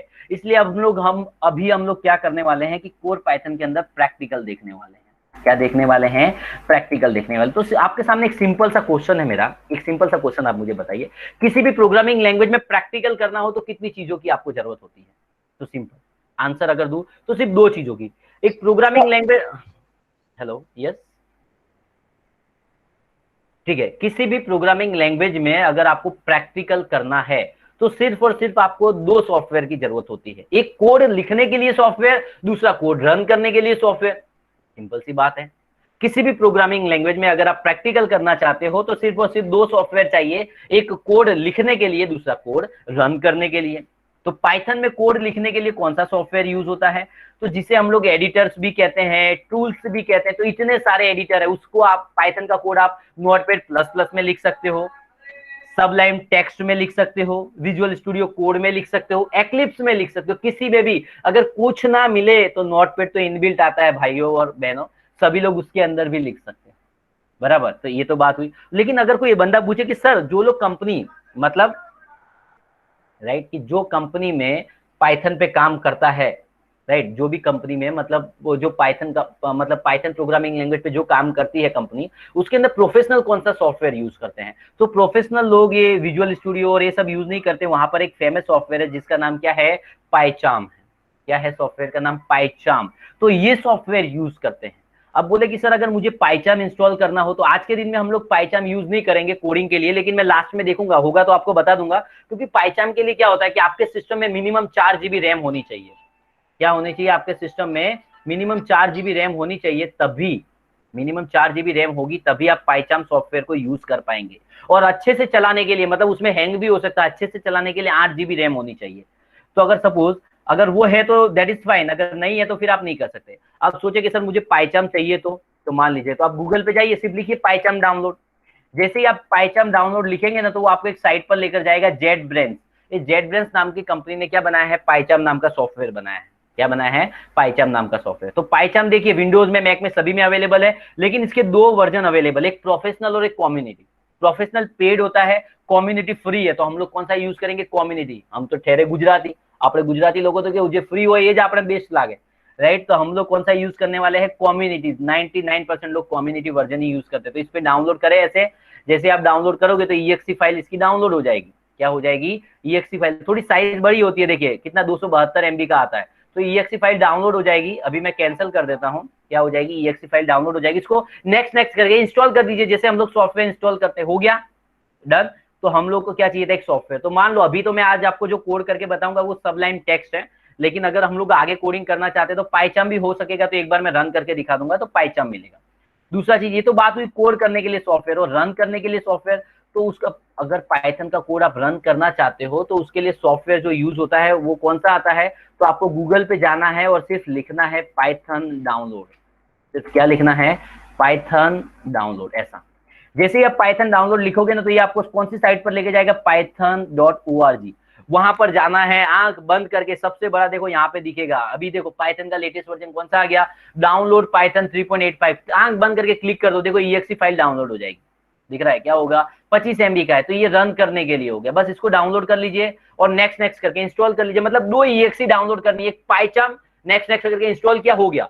फिर आपको एक डाउनलोड करना है पाइथन, नेक्स्ट नेक्स्ट करके इंस्टॉल किया, हो गया। लेकिन जब भी आप पाइथन इंस्टॉल करोगे ना, तो इंस्टॉल करने के बाद आपको चेक करना पड़ेगा कि क्या भाई पाइथन सक्सेसफुली इंस्टॉल हो गया है। तो उसको चेक करने के लिए आपको क्या करना पड़ता है, तो आपको लिखना पड़ता है अपने विंडोज में जाके कमांड प्रॉम्प्ट ओपन करना पड़ता है। मतलब सीएमडी लिख के आपको कमांड प्रॉम्प्ट ओपन करना होता है। जैसे ओपन किया आपने, और इसके बाद आपको सिर्फ एक वर्ड, पाइथन की स्पेलिंग तो आई होप सबको आती होगी, बस तो वो लिख डालिए आंख बंद करके, पाइथन जैसे ही लिखेंगे और एंटर कीजिए। जैसे ही आप एंटर करोगे तो देखो मेरे में बताएगा कि मेरे में कौन सा वर्जन इंस्टॉल है, 3.8.1। मैंने कब इंस्टॉल किया, तो दिसंबर 18 को दिख रहा है। और एक कौन दिख रहा है, और कौन सी तारीख को, देखो ये सब देख सकते हैं। तो अगर आपको ऐसा नहीं दिखता है, इसका मतलब आपने पाइथन सक्सेसफुली इंस्टॉल नहीं किया है, आपके इंस्टॉलेशन में कुछ गलती हो गई है। समझ में आया। तो सबसे पहले तो हमारा क्या है, सक्सेसफुली इंस्टॉल हो चुका है। तो हम लोग को क्या चाहिए था कि प्रोग्रामिंग प्रैक्टिकली करने के लिए 2 सॉफ्टवेयर चाहिए थे। एक कोड लिखने के लिए तो मैंने बोला सबलाइम टेक्स्ट, तो मेरे में इंस्टॉल है वो भी। अगर क्यों मैंने सबलाइम टेक्स्ट लिया, क्योंकि जनरली नोटपैड प्लस प्लस या सबलाइम टेक्स्ट तो आप लोग यूज करते होते हो, तो सब फेमिलियर होंगे, इसलिए मैंने उसको यूज किया है। आया समझ में। और रन करने के लिए मैंने बता दिया कि पाइथन डाउनलोड करके इंस्टॉल कर दे, उसको इस तरह से कर सकते हैं। तो चलिए अब हम लोग क्या करते हैं, प्रैक्टिकल देखते हैं। थियरी बातें, हवाई फायरिंग तो बहुत बड़ी बड़ी बातें हमने कर ली, लेकिन उस बड़ी बड़ी बातों को प्रूफ तो करना पड़ेगा ना। ठीक है, तो चलिए उसके लिए हम लोग क्या करते हैं, मैं डेस्कटॉप पर आ जाता हूं और यहाँ पर एक फोल्डर बना रहा हूं। देखिए न्यू और फोल्डर, ध्यान से देखते जाइए, कहीं पर भी डाउट हो कोई भी अनम्यूट करके बोल सकता है। तो फोल्डर का नाम, जैसे आपकी कॉलेज का नाम है एसके पटेल, तो मैंने नाम दे दिया एसके पी। तो ये हमने एक फोल्डर बना दिया। क्या बना दिया, हम लोग हमारी सारी फाइल इसी के अंदर स्टोर करेंगे। बन गया। अब इस फोल्डर को आपको क्या करना है, इस फोल्डर को आपको सबलाइम टेक्स्ट में ओपन करना है। तो आप विंडोज में चले जाइए, मेरे में सबलाइम टेक्स्ट, आपका नोटपैड हो तो नोटपैड में किसी में भी सबलाइम टेक्स्ट मैंने ओपन कर लिया। तो ऐसा दिखता है, ब्लैक ब्लैक स्क्रीन थोड़ी सी दिखती है। उसमें पहला मेनू, पहला और तीसरा याद रखना, पहले में तीसरा, फाइल के अंदर गए और उसके अंदर देखो क्या लिखा है, तीसरा ओपन फोल्डर, फर्स्ट में थर्ड, ऐसा याद रखना, ना समझ में आए तो इसमें क्या करना है, फाइल में गए, ओपन फोल्डर, जो आपने फोल्डर बनाया उसको ओपन करो। तो डेस्कटॉप पे हमारा फोल्डर क्या है, एसकेपी, उस फोल्डर को देखिए, ये फोल्डर सबलाइम टेक्स्ट में ओपन हो जाएगा। ये कुछ पुराना प्रोजेक्ट था, क्लोज कर दीजिए, बस देखिए आ गया, डन। अब देखिए आपको न्यू फाइल क्रिएट करनी हो तो क्या करना पड़ेगा, जो फोल्डर आया ना उसके ऊपर राइट क्लिक कीजिए, न्यू फाइल, और आपने इसको कर दिया कंट्रोल एस। अब जैसे सी की फाइल का एक्सटेंशन होता है dot C, C plus plus की फाइल का एक्सटेंशन होता है डॉट सीपीपी, उसी तरह से पाइथन की फाइल का एक्सटेंशन होता है डॉट पी वाई, जैसे मैंने लिखा डेमो डॉट पी वाई, देखिए बन गई एक फाइल। चलो गलती हो गई होगी, दूसरा सिखाता हूं। न्यू फाइल, कंट्रोल एस, नाम दे दिया, चलो हेलो डॉट पी वाई, ठीक है आया। चलो एक और बात, 3 बार में तो आपको रिपीट करूंगा तो पता चल ही जाएगा ना कि भाई कैसे फाइल बना दी, टेस्ट डॉट पी वाई बन गई। तो इस तरह से आप फाइल बना सकते हो। डन। तो ये तो हो गया कि पाइथन में फाइल कैसे बनती है। अब चलिए मैं पहली फाइल पर आया डेमो में। अब इसके अंदर मुझे क्या करना है, मान लो अगर आपको याद हो तो जब भी आपने कोई नई प्रोग्रामिंग लैंग्वेज सीखी होगी ना, तो जो आपके टीचर्स हैं, डेवलपर्स हैं, उन्होंने आपको सबसे पहले क्या होगा, उस प्रोग्रामिंग लैंग्वेज के अंदर मैसेज प्रिंट करना सिखाया था। तो मैं भी आपको क्या करने वाला हूं, पाइथन के अंदर मैसेज कैसे प्रिंट कराते हैं वो सिखाने वाला हूं। लेकिन उसके लिए आपको 2 चीजें पहले पता होनी चाहिए। मतलब पहला तो क्या पता होना चाहिए, क्या पता होना चाहिए, पहला तो आपको पहला पता होना चाहिए कि भाई कैरेक्टर और स्ट्रिंग के बीच में क्या डिफरेंस है। इसमें कैरेक्टर और स्ट्रिंग के बीच में क्या डिफरेंस है, आपको ये पता होना चाहिए। क्यों हम लोग समझते हैं, क्योंकि कैरेक्टर, ये दोनों चीज पहले समझ लेते हैं। कैरेक्टर का मतलब क्या होता है, कैरेक्टर का मतलब होता है सिंगल अल्फाबेट। जैसे मैंने लिखा सी सी प्लस प्लस के अकॉर्डिंग बोल रहा हूं, ये कैरेक्टर मतलब सिंगल कैरेक्टर दिख रहा है बी, उसको सी में हम लोग कैसे लिखते थे, सिंगल कैरेक्टर में दिख रहा है। उसके बाद आ गया स्ट्रिंग, क्या हो गया स्ट्रिंग, स्ट्रिंग मतलब एक से ज्यादा कैरेक्टर, उसको हम लोग किसमें लिखते हैं, डबल कोड में।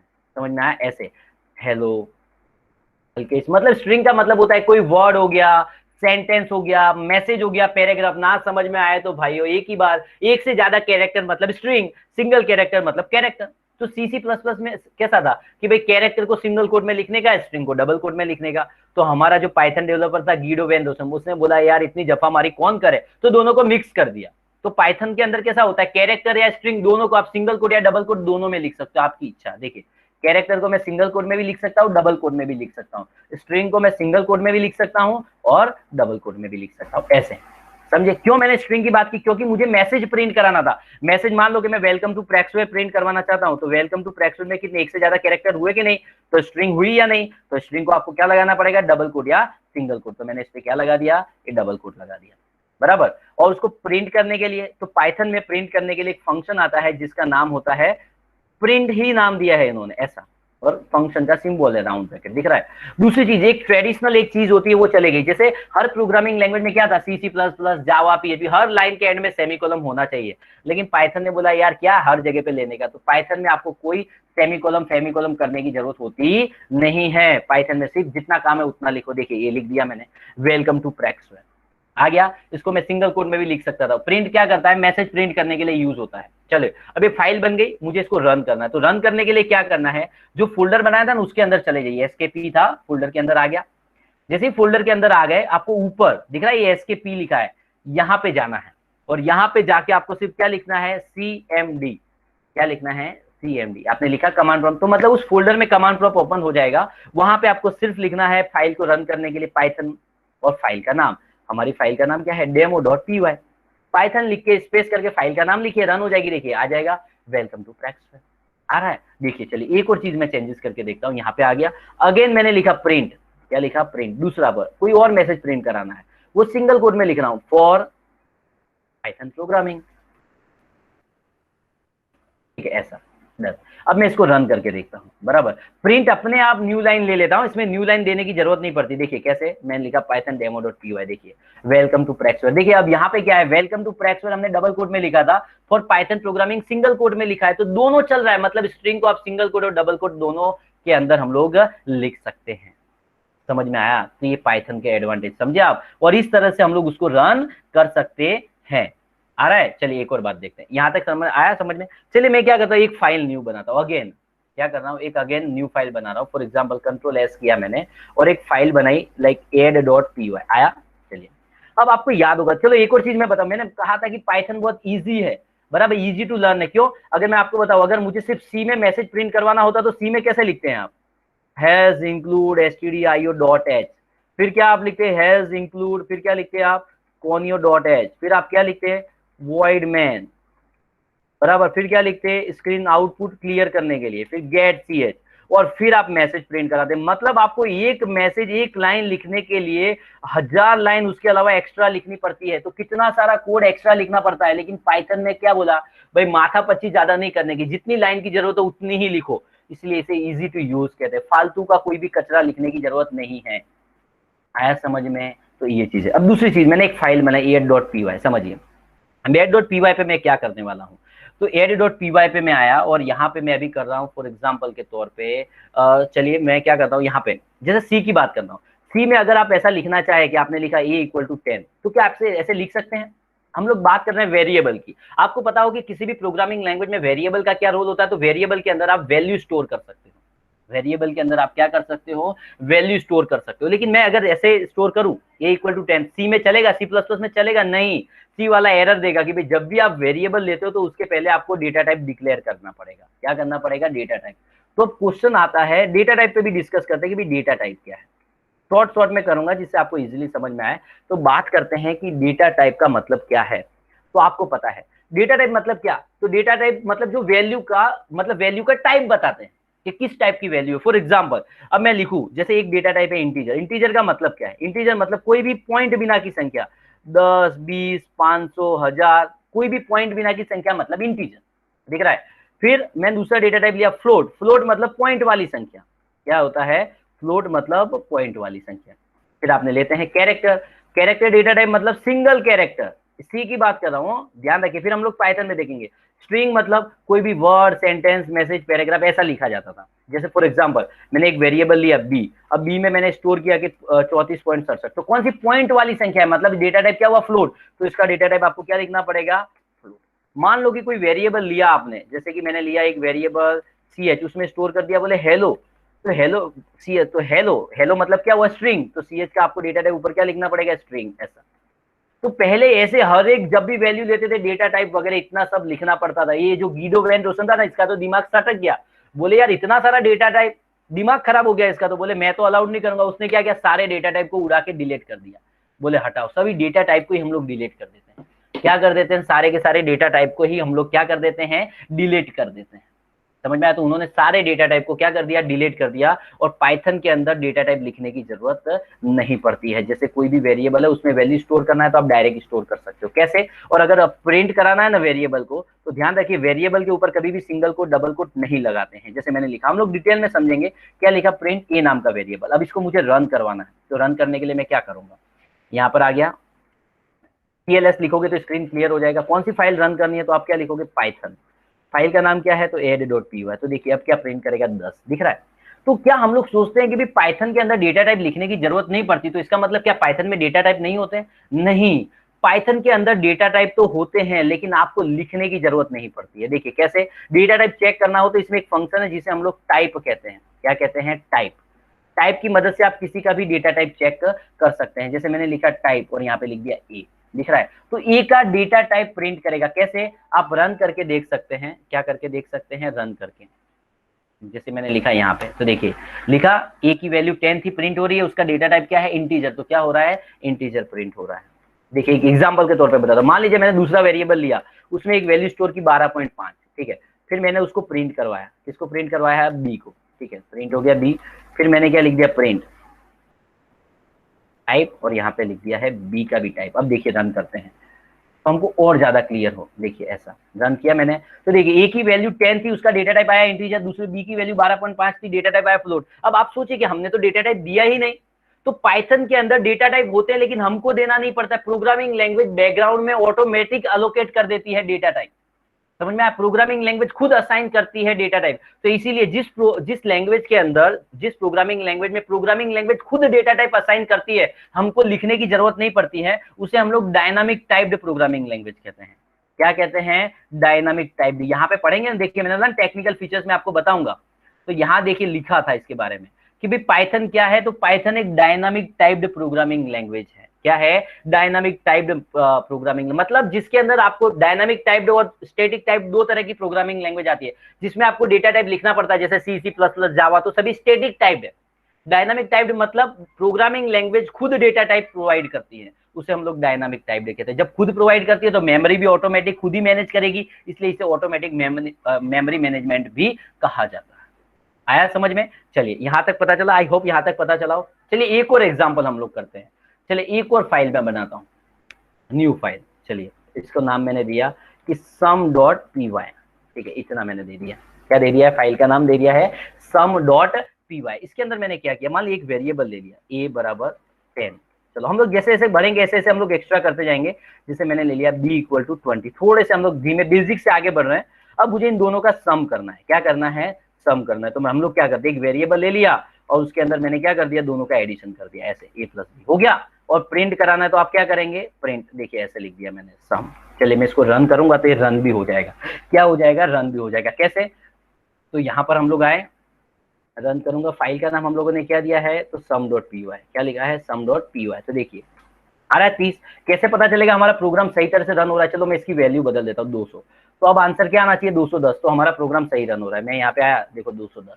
लेकिन अब प्रॉब्लम क्या है कि खाली वैल्यू आ रही है। मुझे ऐसे मैसेज के साथ वेरिएबल को प्रिंट करवाना हो तो कि भाई टोटल इज इक्वल टू, चलो कि भाई टोटल इज इक्वल टू 210।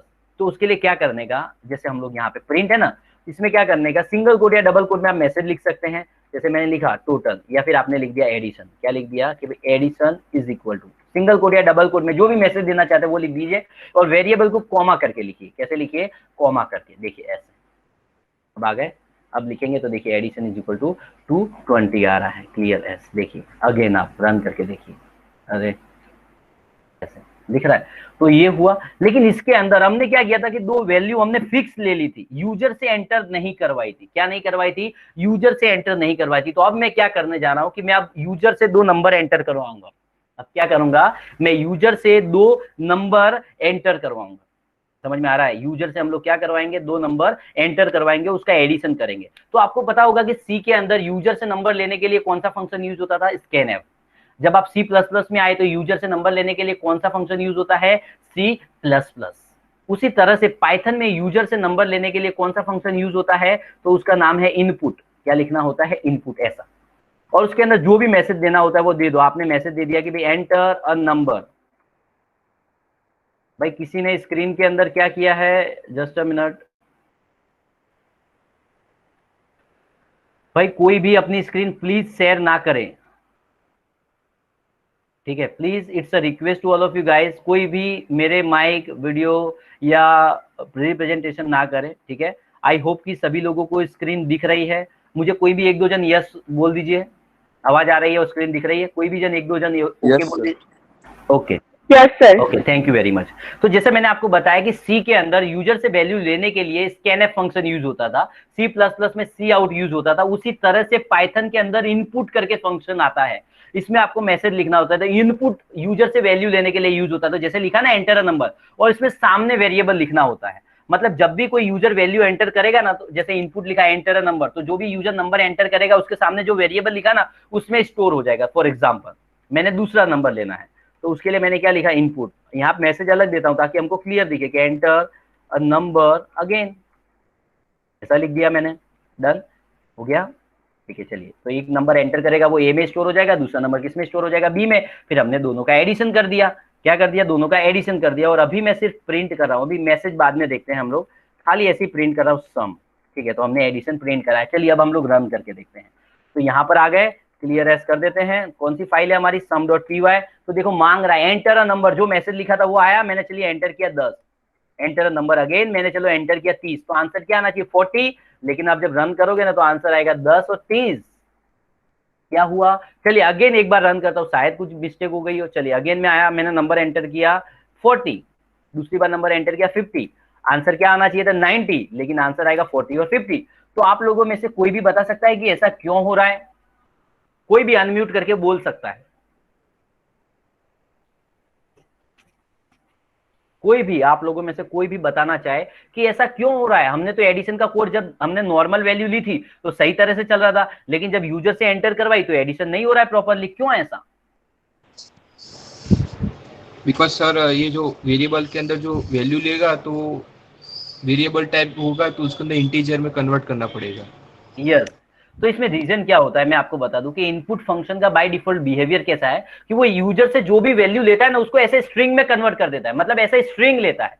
कैसे पता चलेगा, तो एक सिंपल एग्जांपल देता हूं। देखिए यहाँ पे आया, मैं ए और बी की वैल्यू ली उसके बाद मैंने क्या किया, सिंपल देखिए, हर एक चीज, मैं प्रोग्रामर हूं तो मैं हर एक चीज फंडामेंटली क्लियर करने में ज्यादा बिलीव करता हूँ। मैंने ए की वैल्यू यहाँ पे प्रिंट करवाई, ठीक है।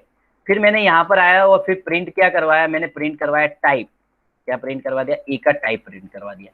मतलब हम लोग डेटा टाइप देखते हैं। फिर अगेन मैंने क्या किया, प्रिंट किया और यहाँ पे क्या कर दिया, बी की वैल्यू प्रिंट करा दिया और फिर क्या किया, उसका टाइप प्रिंट करा दिया। देखिए दिख रहा है, यहाँ पे मैंने प्रिंट करा दिया उसका टाइप। चलो डन। अब हम लोग रन करके देखते हैं तो हमको जो भी वैल्यू स्टोर होगी वो भी हम लोग देख पाएंगे। तो यहाँ पर आया, मैंने क्लियर स्क्रीन किया। अब चलिए मैं एंटर कर रहा हूँ, नंबर डाला 10, ए में 10 स्टोर हुआ, बी में 20 स्टोर हुआ। देखो प्रिंट भी होगा, देखो ए में 10 स्टोर हो रहा है लेकिन डेटा टाइप क्या है, स्ट्रिंग है। बी में 20 स्टोर हो रहा है तो डेटा टाइप क्या आ रहा है, स्ट्रिंग आ रहा है। तो कभी भी स्ट्रिंग स्ट्रिंग के बीच में एडिशन नहीं होता है। कभी मैं बोलूं एक हेलो है दूसरा पीएचपी है, दोनों को जोड़ दो तो उन दोनों के बीच कभी एडिशन नहीं होता है। स्ट्रिंग स्ट्रिंग के बीच में कॉन्केटेनेशन होता है।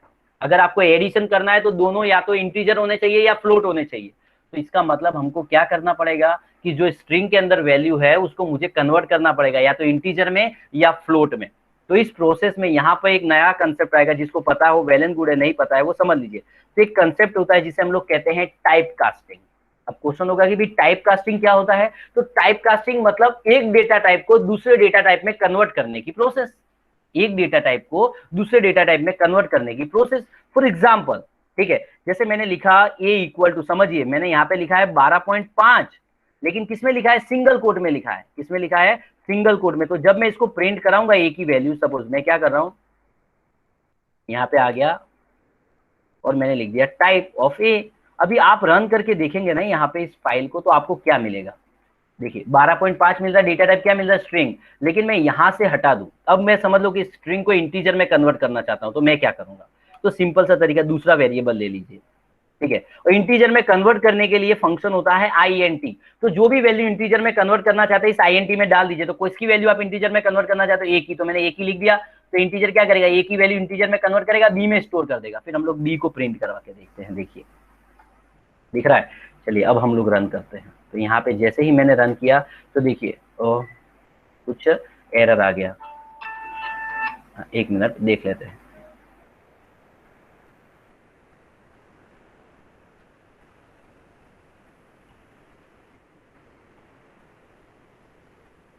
हाँ क्या एरर आया है,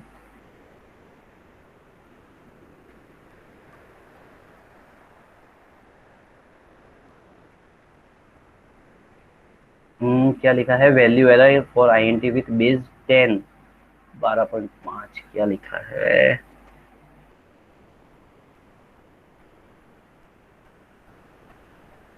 इंटीजर में कन्वर्ट हो गई, फिर बी प्रिंट किया।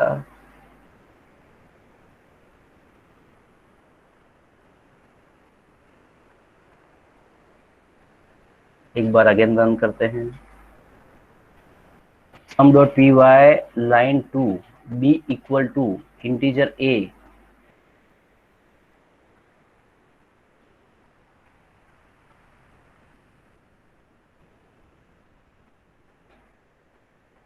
हो तो जाना चाहिए कन्वर्ट।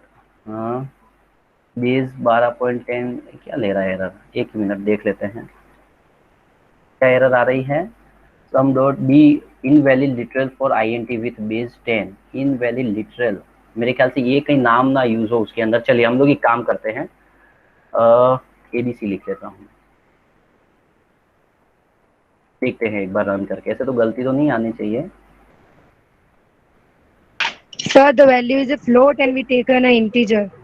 हाँ हाँ हाँ हाँ, सॉरी सॉरी सॉरी, इसलिए गलती है। ठीक है चलिए, हाँ सॉरी हो भाई, इंसान मानस मात्र भूलने बात तो नहीं दिखता है कभी कभी एग्जाम में। चलिए हमने क्या ले ली वैल्यू, ए इक्वल टू 10 ले लिया है, ठीक है गलती हो गई यहाँ पे।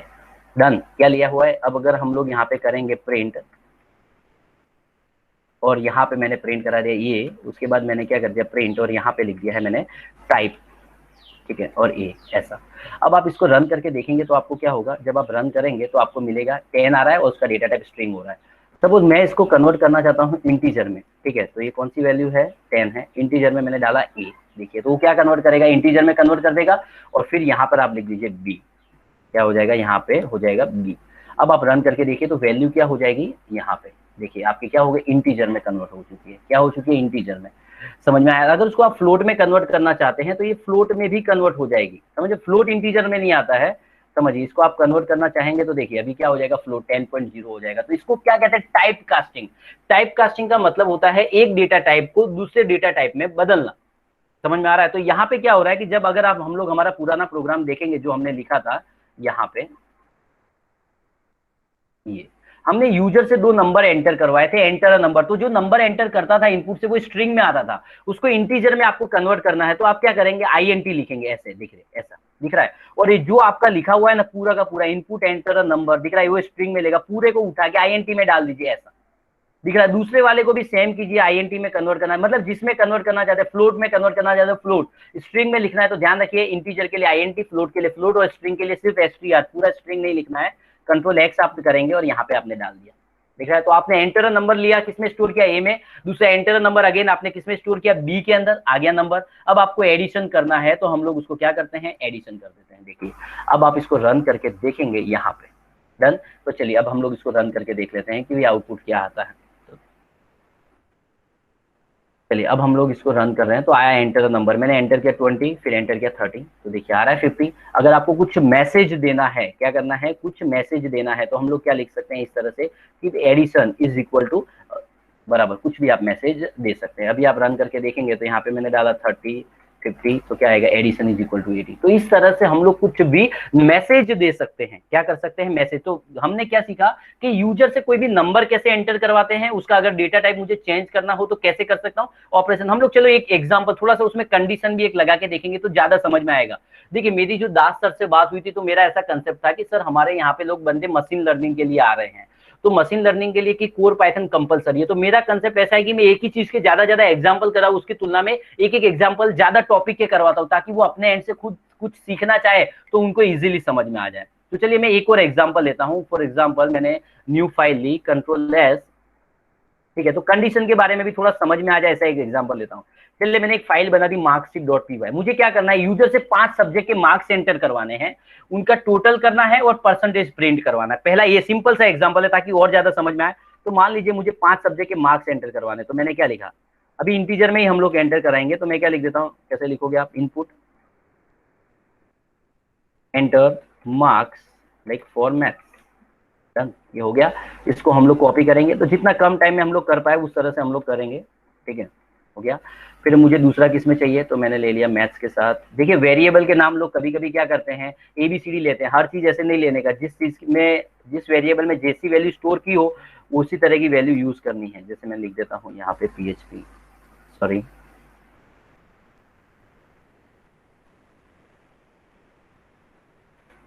जावा, इंग्लिश, डन।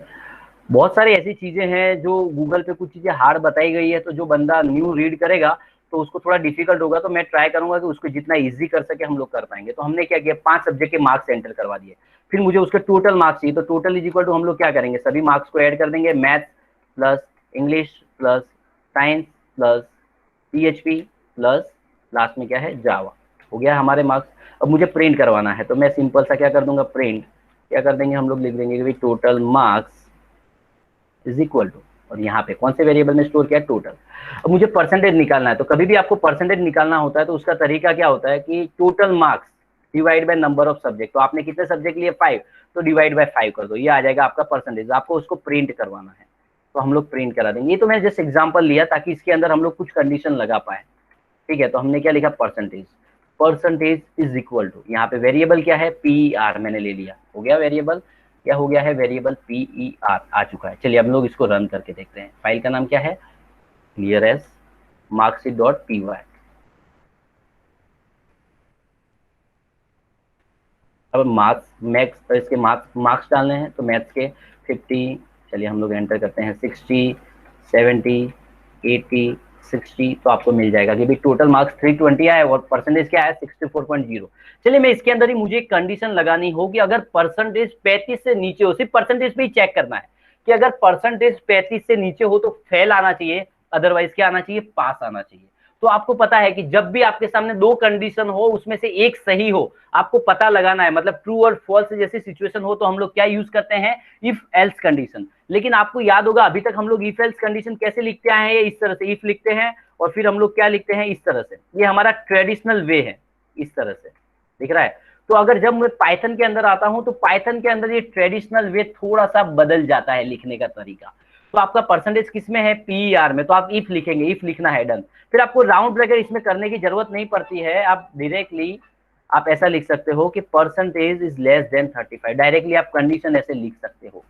और उसके बाद यहाँ कोई राउंड ब्रैकेट नहीं होता है, कर्ली ब्रेसेस यहाँ पे कॉलन करना पड़ता है। इससे पता चलता है कि आपकी कंडीशन खत्म हो गई है, राइट, फिनिश हो गई है। यहाँ पे आ गए, इसका मतलब परसेंटेज 35 से नीचे हो तो एंटर। ध्यान रखिए टैब होना चाहिए, अगर टैब नहीं हुआ तो यहाँ पे हुआ तो चलेगा नहीं, एरर आएगी, मैं वो भी आपको करके दिखाऊंगा।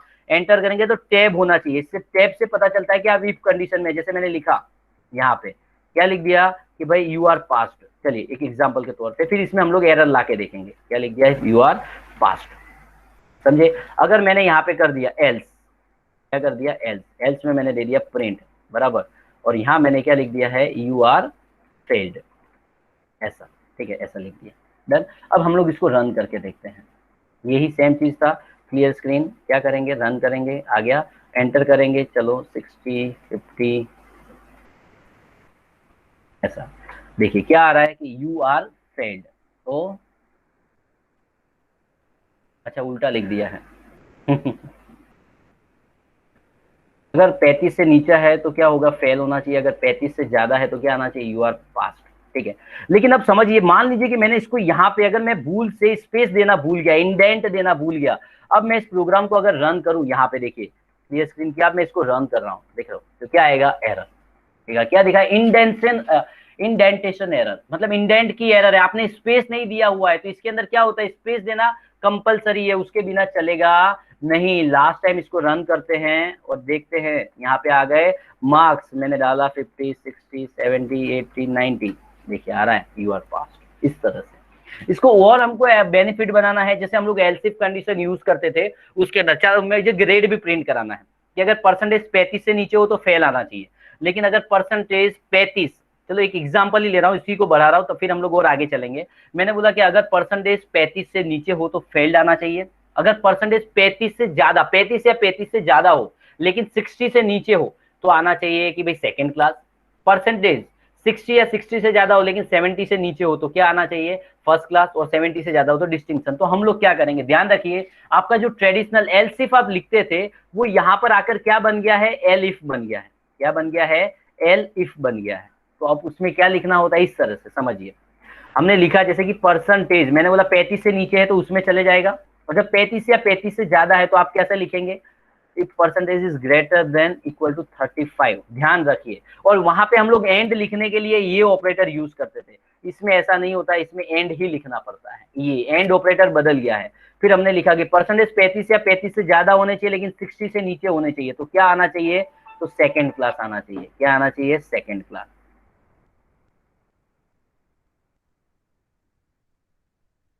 समझे क्या लिखना है, अभी देखिए हम लोग इतना लिखते हैं, इस कंडीशन को हम लोग कॉपी कर लेते हैं, समझे। एल्स इफ को यहाँ पे एल इफ बोला जाता है, क्या बोला जाता है, एल इफ, समझे आप। लिखा, अगर लिखा कि 35 से नीचे हो तो फेल, 35 या 35 से ज्यादा हो लेकिन 60 से नीचे सेकंड क्लास, अगर परसेंटेज 60 या 60 से ज्यादा हो लेकिन किससे कम हो, 70 से, किससे कम हो, 70 से, तो आप क्या लिख देंगे, फर्स्ट क्लास।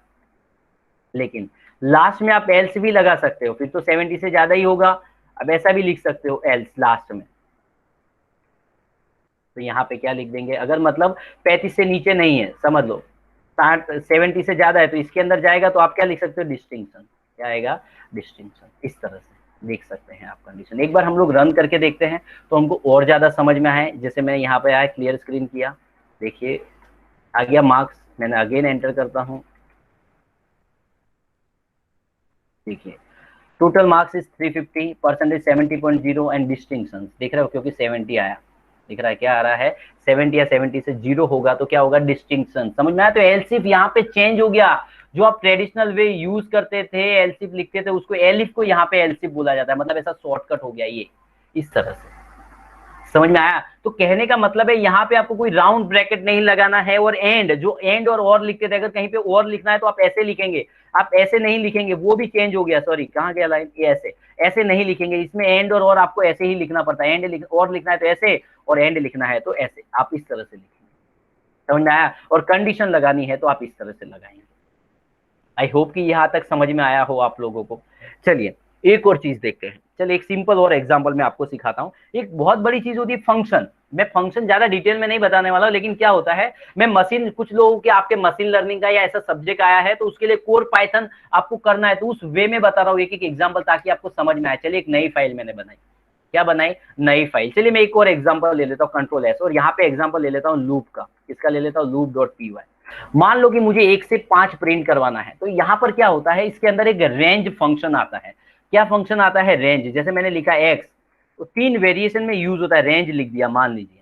तो रेंज मैंने ऐसा लिखा ना, मैंने जिसे लिख दिया कि रेंज मतलब 5, क्या लिख दिया 5। हम लोग की फोर लूप की ट्रेडिशनल वे क्या बता कि स्टार्ट होना चाहिए, कंडीशन होना चाहिए, इंक्रीमेंट डिक्रीमेंट होना चाहिए। यहाँ सब ऐसा होता नहीं है।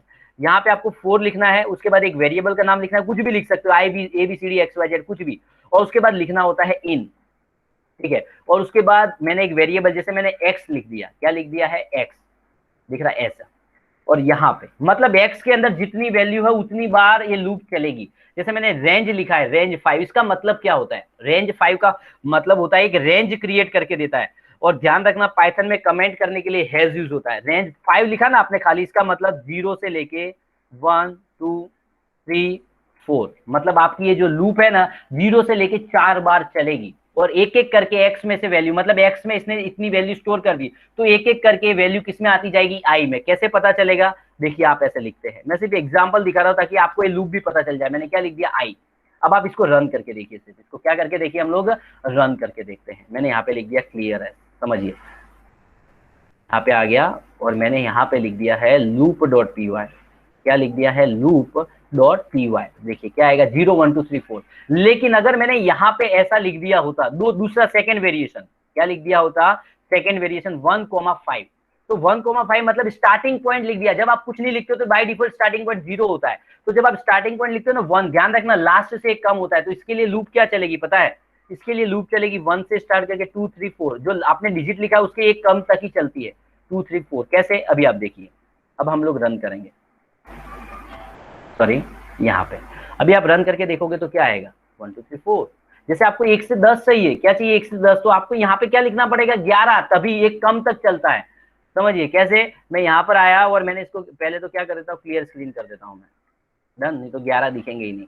देखिए अब देखिए क्या दिखेगा, 1 से 10 दिख रहा है। तो इस तरह से आप कर सकते हो, लेकिन इसमें भी ट्विस्ट लाना है, थर्ड पैरामीटर और दे दूं। जैसे मैंने लिख दिया 3, तो क्या करेगा, एक के अंदर 3 3 ऐड करते जाएगा। कैसे, देखिए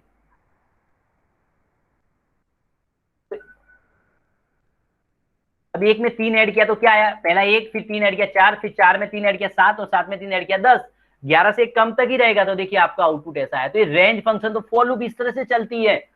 क्या चलानी हो, हम लोग का जो ट्रेडिशनल वे यूज करते थे वो नहीं, तो रेंज 3 वेरिएशन में यूज होता है। खाली एक आप रेंज लिख के डिजिट लिख दोगे, स्टार्टिंग पॉइंट दे दोगे, थर्ड पैरामीटर भी दे दोगे, तो इस तरह से तो लूप है। तो जो लोग भी लूप के अंदर प्रैक्टिस करना चाहे वो इस तरह से कर सकते हैं। तो लूप का एक एग्जाम्पल हो गया, किसका एग्जाम्पल हो गया, एक लूप का एग्जाम्पल हो गया। चलिए मैं एक एग्जाम्पल लेता हूँ फंक्शन का। तो यहाँ पर आ गया मैं, और यहाँ पे मैंने एग्जाम्पल ले लिया, चलिए फंक्शन का मैंने ले लिया fun.py, ठीक है। चलिए यहाँ पर आ गया। फंक्शन बनते कैसे, तो इसमें अगर आपको फंक्शन बनाना हो तो फंक्शन बनाने का तरीका आपको लिखना है डेफिनेशन, फिर उसका नाम लिखना है फंक्शन। फंक्शन कीवर्ड नहीं लिखना डायरेक्ट, जैसे मैंने लिख दिया हेलो, ये बन गया आपका फंक्शन। यहाँ पे कॉल, फंक्शन के अंदर आपको कुछ भी लिखना है, जैसे मैं लिखना प्रिंट, जैसे कुछ मैसेज देना है मुझे, hello I am a function, ऐसा देना है। चलिए लिख दिया, तो ये क्या हो गया, आपका फंक्शन बन गया, बराबर। लेकिन फंक्शन कभी कॉल कराए बिना काम नहीं करता है, तो उसको कॉल कराने का तरीका आप सिर्फ ऐसा लिख दीजिए, हेलो, हो गया। देखिए रन करके देखिए यहाँ पे, इसके अंदर एक दो एग्जांपल और देखते हैं हम लोग। फाइल का नाम हमने क्या दिया है, पाइथन, फाइल का नाम है fun.py। तो देखिए आपको आउटपुट में मिलेगा hello I am a function. मैं सिर्फ ये बता रहा हूँ ओवरव्यू टाइप के कैसे कैसे बनाते। चलिए एक एग्जांपल फंक्शन के अंदर लेते हैं। मुझे कैसा प्रोग्राम करना है कि यूजर से 2 नंबर एंटर करवाने हैं। क्या करवाने हैं, यूजर से 2 नंबर एंटर करवाने हैं। तो नंबर आप कैसे एंटर कराते हैं, तो नंबर एंटर करने के लिए मैंने लिखा n1, किसमें करने हैं, इंटीजर में। तो आप ऐसा लिखेंगे, इनपुट लिख देंगे, क्या लिख देंगे, इनपुट, क्या लिखेंगे, एंटर नंबर। तो यूजर क्या करेगा, नंबर एंटर करेगा। फिर आपको क्या करना है कि यूजर ने जो नंबर एंटर किया है दूसरा भी नंबर एंटर करवाना, तो क्या लिखेंगे, एंटर द नंबर अगेन। तो 2 नंबर एंटर हो गए, n1 और n2। मुझे इन दोनों का एडिशन करना है, तो उसके लिए मैं एक फंक्शन बनाना चाहता हूँ। क्या बनाना चाहता हूँ, फंक्शन, ठीक है। तो मान लीजिए कि मैंने एक फंक्शन बनाया डेफ, फंक्शन का नाम मैंने दे दिया एडिशन, दिख रहा है, ठीक है, कितनी वैल्यू के समझ लो, फंक्शन के अंदर पैरामीटर होते हैं, जैसे मैंने लिखा ए कॉमा बी, दो पैरामीटर, मतलब फंक्शन को जितनी वैल्यू देनी होती है उतने पैरामीटर होते हैं। मैं दो वैल्यू का एडिशन करना चाहता हूँ फंक्शन के थ्रू, तो फंक्शन को दो पैरामीटर देने पड़ेंगे। ऐसे देखो लिखा मैंने यहाँ पे, फंक्शन क्या करेगा, कोई वेरिएबल ले लेगा, उसमें दोनों का एडिशन कर देगा ऐसे ए प्लस बी, और उसको प्रिंट करवाना है तो क्या करेगा जी। मतलब इस फंक्शन का काम क्या हुआ कि इसके अंदर हम लोग जो भी दो नंबर पास करेंगे उसका ये क्या करेगा, एडिशन करके दे देगा। तो दो नंबर हमारे पास किस में है, n1 और n2 में है, दो नंबर है, मुझे पास करना है, कॉल करना है, तो फंक्शन को कॉल करना पड़ेगा कैसे, एडिशन लिखा, दो नंबर पास करना है तो मैंने क्या लिख दिया, n1, n2, क्या लिख दिया, n2, तो दो नंबर चले गए तो उसमें क्या करेगा, एडिशन करके प्रिंट करा देगा। कैसे, तो रन करके हम लोग देखते हैं, क्या करके देखते हैं, क्लियर स्क्रीन, रन करेंगे, आ रहा है एंटर नंबर, मैंने डाला 30, एंटर नंबर 20, तो देखो प्रिंट करेगा एडिशन इज इक्वल टू 50। मतलब आपको कोई फंक्शन बनाना हो पैरामीटर बिना का, तो इस तरह से पैरामीटर के साथ इस तरह से काम करना है, एंटर करा के वैल्यू पास करनी है, तो आप इस तरह से कर सकते हैं, बराबर। लेकिन आप एक सिंपल मैं एग्जांपल लेता हूं जिससे आपको और ज्यादा समझ में आए। एक नया कंसेप्ट है जिसको बोलते हैं मॉड्यूल, इसके अंदर ज्यादा से ज्यादा लोग कंफ्यूज रहते हैं। क्या करते हैं, हमारे प्रैक्टिकल का भी लास्ट एग्जांपल है जिसको हम लोग कहेंगे मॉड्यूल। मान लो कि मैंने यहाँ पर एक नई फाइल बना दी, न्यू फाइल बना दी, जिसका नाम कंट्रोल एस रखा और मॉड्यूल, जैसे नाम दे दिया m1.php, क्या दे दिया है, फाइल का नाम m1.php। मुझे क्या करना है यहाँ पे, तो मुझे एरिया, सर्कल होता है ना, उसका एरिया फाइंड करना है। एक प्रोग्राम करना है जिसमें मुझे क्या करना है, एरिया फाइंड करना है, एरिया ऑफ अ सर्कल, इसका सर्कल एरिया, सर्कल का एरिया फाइंड करना है।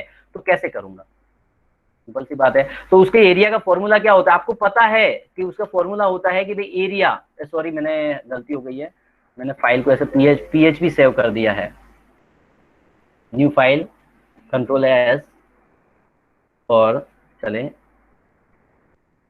सर्कल का एरिया ना, तो मैंने लिख देता हूँ सर्कल और फिर एरिया डॉट पी वाई। तो गलती क्या आ रहा है, तो मुझे क्या करना है कि यहाँ पे area of circle, area of circle मतलब सर्कल का एरिया फाइंड करना है। तो उसके लिए फॉर्मूला क्या होता है, आपको पता है कि भाई area is equal to pi r square, लेकिन पाई की वैल्यू तो क्या होती है 3.14 इंटू आर स्क्वायर, तो मतलब आप क्या लिखोगे, आर इंटू आर। देखिए इस तरह से, तो ये एरिया है। इसके थ्रू मैं आपको क्या समझाना चाहता हूँ, आपको समझ में आएगा। मुझे एरिया, सर्कल का एरिया फाइंड करना है, तो 3.14 तो है, सिर्फ मिसिंग क्या है, आर। तो मैं यूजर से मुझे क्या लेना है, आर मतलब रेडियस। तो मैंने लिखा किस में लेना है, इंटीजर में, तो मैं क्या लिखूंगा, इनपुट, क्या लिखूंगा, इनपुट, और फिर मैं क्या लिखूंगा, एंटर द रेडियस, क्या लिखूंगा, एंटर द रेडियस, बराबर। तो बंदा क्या करेगा, रेडियस एंटर करेगा, जो किसमें स्टोर हो जाएगी, रेडियस में। फिर आपको एरिया फाइंड करना है, तो एरिया का फॉर्मूला क्या है कि 3.14 इंटू आर मतलब रेडियस। तो आर के लिए हमने कौन सा वेरिएबल यूज किया, रेड, तो यहाँ पे भी हम लोग क्या लिखेंगे, रेड आ गया। अब इसको प्रिंट कराना है एरिया को, तो हम लोग यहाँ पे लिख देंगे प्रिंट, क्या लिख देंगे, प्रिंट, और यहाँ पे क्या लिख देंगे कि area of circle is equal to area. दिख रहा है इस तरह से। अब मुझे इसको रन करवाना है, तो रन करने के लिए हम लोग क्या करेंगे, यहाँ पर आ गए, क्या लिखेंगे, पाइथन, फिर फाइल का नाम क्या है, तो SIR_area.py, तो आएगा देखो रेडियस, मैंने एंटर किया सपोज 5, तो आंसर आएगा 78.5। दिख रहा है, एरिया ऑफ सर्कल। इस तरह से आप कैलकुलेट कर सकते हो। लेकिन अब यहाँ पे एक कंसेप्ट है जिसका नाम है मॉड्यूल। मॉड्यूल मतलब क्या होता है, अब मान लीजिए एक एग्जाम्पल के तौर पर मैं आपको एक सिंपल एग्जाम्पल समझता हूँ। हम लोग समझ रहे हैं मॉड्यूल, समझिएगा, कंट्रोल एस मैंने किया, फिर मैं इसमें भी समझाऊंगा। मैंने एक फाइल बना दी m2.py, ठीक है। अब मुझे इसके अंदर क्या करना है कि यूजर से दो नंबर एंटर करवाने हैं। क्या एंटर करवाने हैं, दो नंबर। तो दो नंबर मैंने एंटर कर लिए, यहां से हटा दिया ये कोड, ठीक है। m2 वाली फाइल है, इसमें मैंने दो नंबर एंटर करवा दिए, एक n1 में स्टोर किया, दूसरा n2 में स्टोर किया। अब मुझे इन दोनों का क्या करना है, एडिशन करना है, लेकिन फंक्शन के थ्रू। लेकिन आप सोचेंगे कि फंक्शन तो हम लोगों ने नहीं यहाँ पे ऑलरेडी बना दिया था, अभी फंक्शन मुझे बार बार नहीं बनाना। तो मैं क्या कर सकता हूँ, इस फंक्शन को उस फाइल पर, मतलब इस फाइल के फंक्शन को उस फाइल पर यूज कर सकता हूँ। कैसे, m2.py। देखो दो तरीके आप कैसे कर सकते हो। तो सबसे पहली चीज आप ऐसे इंपोर्ट, समझो क्या कर सकते हैं हम लोग, ऐसा लिख सकते हैं, इंपोर्ट लिख सकता हूं मैं। कैसे लिखने का, इंपोर्ट लिखा मैंने, और फिर फाइल का नाम, तो फाइल का नाम क्या है, fun.py। तो py नहीं लिखने का, ऐसा आ गया, क्या लिख दिया मैंने, fun.py। तो फन लिख दिया, तो ये फाइल आ गई हमारे पास। समझ लो, उस फाइल को, एक फाइल को दूसरी फाइल में इंक्लूड करवाते हैं ना, तो इंपोर्ट की मदद से करवा देते हैं। इसको मॉड्यूल भी कहते हैं। समझो, अब मैंने फन लिखा, जो फाइल के नाम था। अब मुझे फंक्शन कौन सा था मेरा, तो फन के अंदर तो डॉट करके आप लिख सकते हो, एडिशन। फंक्शन का नाम क्या था, एडिशन। देखिए कुछ गलती होगी तो हम लोग देख लेंगे, n1 और n2 मैंने दोनों पास कर दिया। अब आप इसको रन करके देखिए, क्या करके देखिए, इसको रन करके देखिए। सर्कल, ये सॉरी, फाइल का नाम क्या है हमारी, तो फाइल का नाम है m2.py। क्या है, m2.py। ऐसे देखो आ रहा है, एंटर नंबर आपने डाला 40, दूसरा नंबर 50, तो आंसर आना चाहिए 90। तो देखो एडिशन आंसर आ रहा है 90। तो हमने क्या फंक्शन बनाया, तो इसका मतलब क्या है कि हमने दूसरी फाइल का मतलब एक फाइल में से कोड दूसरी फाइल पे यूज करना हो, तो m2 हमारी फाइल है, तो हमने कौन सी फाइल यहाँ पे इंक्लूड कराई, फन। तो वो लोग क्या करते हैं, दूसरी फाइल को एक तौर पे ये लोग मॉड्यूल बोलते हैं। तो ये हमारा फन क्या हो गया, मॉड्यूल हो गया। समझिए क्या हो गया, मॉड्यूल। लेकिन मान लो कि फन के अंदर और भी बहुत सारे फंक्शन होते, क्या होते हैं, मान लो बहुत और भी बहुत सारे फंक्शन होते, जैसे हेलो, बराबर, ठीक है, इसमें लिखा होता है हेलो। फिर उसके बाद हमारे पास कोई दूसरा फंक्शन होता है, जैसे कि होता है डेफ, डेमो, क्या होता है यहाँ पे, चलिए प्रिंट, ऐसे मतलब बहुत सारे फंक्शन होते हैं। लेकिन आप समझिए कि जब आप यहाँ पे ये आ गए M2 पे, आपने जब इंपोर्ट फन कराया, तो फन के अंदर जितनी भी फाइल, जितना भी कोड लिखा है वो सब यहाँ पर आ गया। लेकिन मान लो यहाँ पे 1000 फंक्शन हो तो फालतू में नहीं आ जाएंगे, मुझे एक ही फंक्शन चाहिए, एडिशन ही चाहिए। क्या चाहिए, एडिशन। तो आप कैसे कर सकते हैं, तो यहाँ पे आप ऐसे करेंगे कि भाई फ्रॉम, मतलब मुझे फाइल में से फ्रॉम लिखूंगा फन, फन नाम की फाइल में से मुझे इंपोर्ट करना है क्या, एडिशन। मुझे क्या चाहिए, एडिशन, सिर्फ एक ही चीज चाहिए। तो जब आप एक ही चीज इंपोर्ट करते हो ना, तो फिर आपको कॉल करते वक्त फाइल का नाम नहीं लिखना पड़ता, डायरेक्ट आप लिख सकते हो। आप इंपोर्ट करोगे तो फिर फाइल का नाम डॉट लिखना पड़ेगा। देखिए अभी एडिशन में दिखा रहा हूँ, पूछ रहा है एंटर नंबर, मैंने डाला 20, डाला 10, देखिए आएगा आपको 30 दिख रहा है ये। तो फ्रॉम मतलब कि जब आपको एक फाइल लेनी है और इंक्लूड करानी है, उसमें बहुत सारी फंक्शनलिटी है, लेकिन आपको एक दो ही चाहिए, तो आप बहुत सारी इंक्लूड करोगे तो लोड हो जाएगा, टाइम कंज्यूमिंग प्रोसेस होगी, तो ये उसको रिड्यूस कर देता है। तो आपको क्या होगा, इस तरह से आप उसको कर सकते हैं।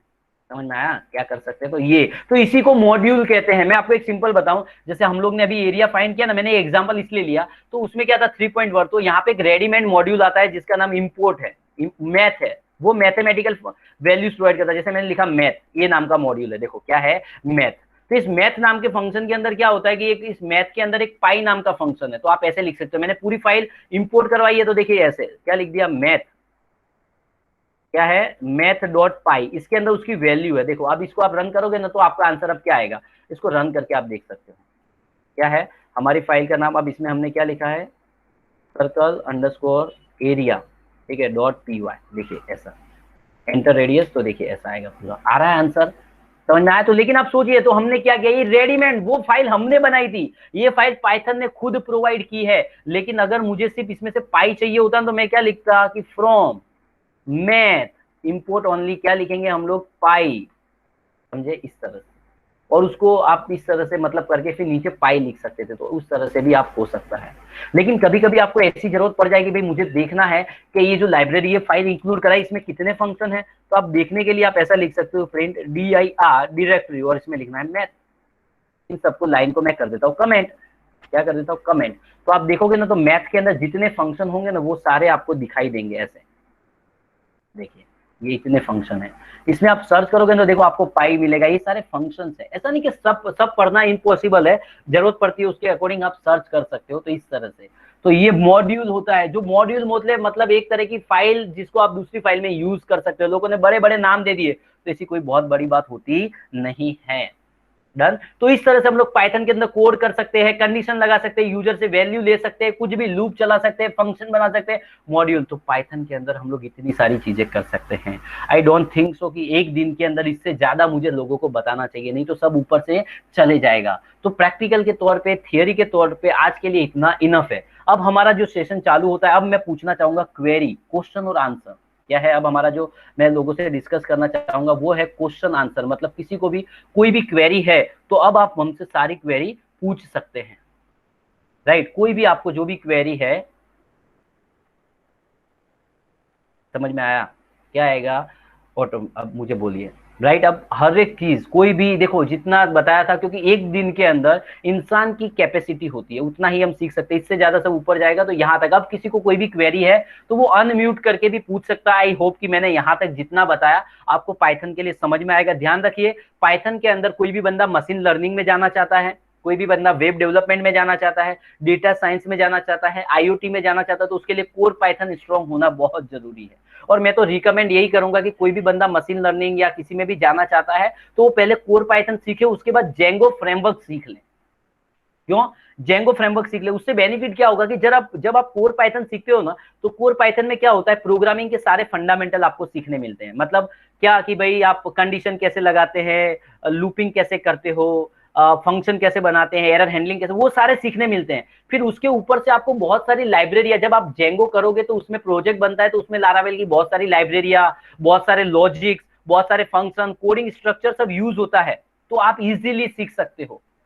समझ में आया? तो जब आपने जेंगो के अंदर एक प्रोजेक्ट बना लेते हो तो आपका पाइथन का लॉजिक भी बहुत इंप्रूव हो जाता है। 1 से 2 प्रोजेक्ट बनाओ तो उसके बाद क्या होता है कि जेंगो के ऊपर जॉब भी मार्केट में बहुत अवेलेबल है, आपको जॉब भी मिल जाती है। और दूसरा ऑप्शन ये है कि उसके बाद आप मशीन लर्निंग या क्या बोलते हैं कि डेटा साइंस वगैरह सीखोगे, तो आपके लिए लाइब्रेरी वगैरह रीड करना ईजी हो जाएगा। क्योंकि मशीन लर्निंग और डेटा साइंस में क्या होता है, मोस्ट ऑफ लाइब्रेरी होती है हर एक वर्क के लिए, तो वो सारी लाइब्रेरी आपको सीखनी पड़ती है। तो जितना आपका लॉजिक अच्छा होगा, पाइथन अच्छा होगा, उतना ईजी पड़ेगा आपको।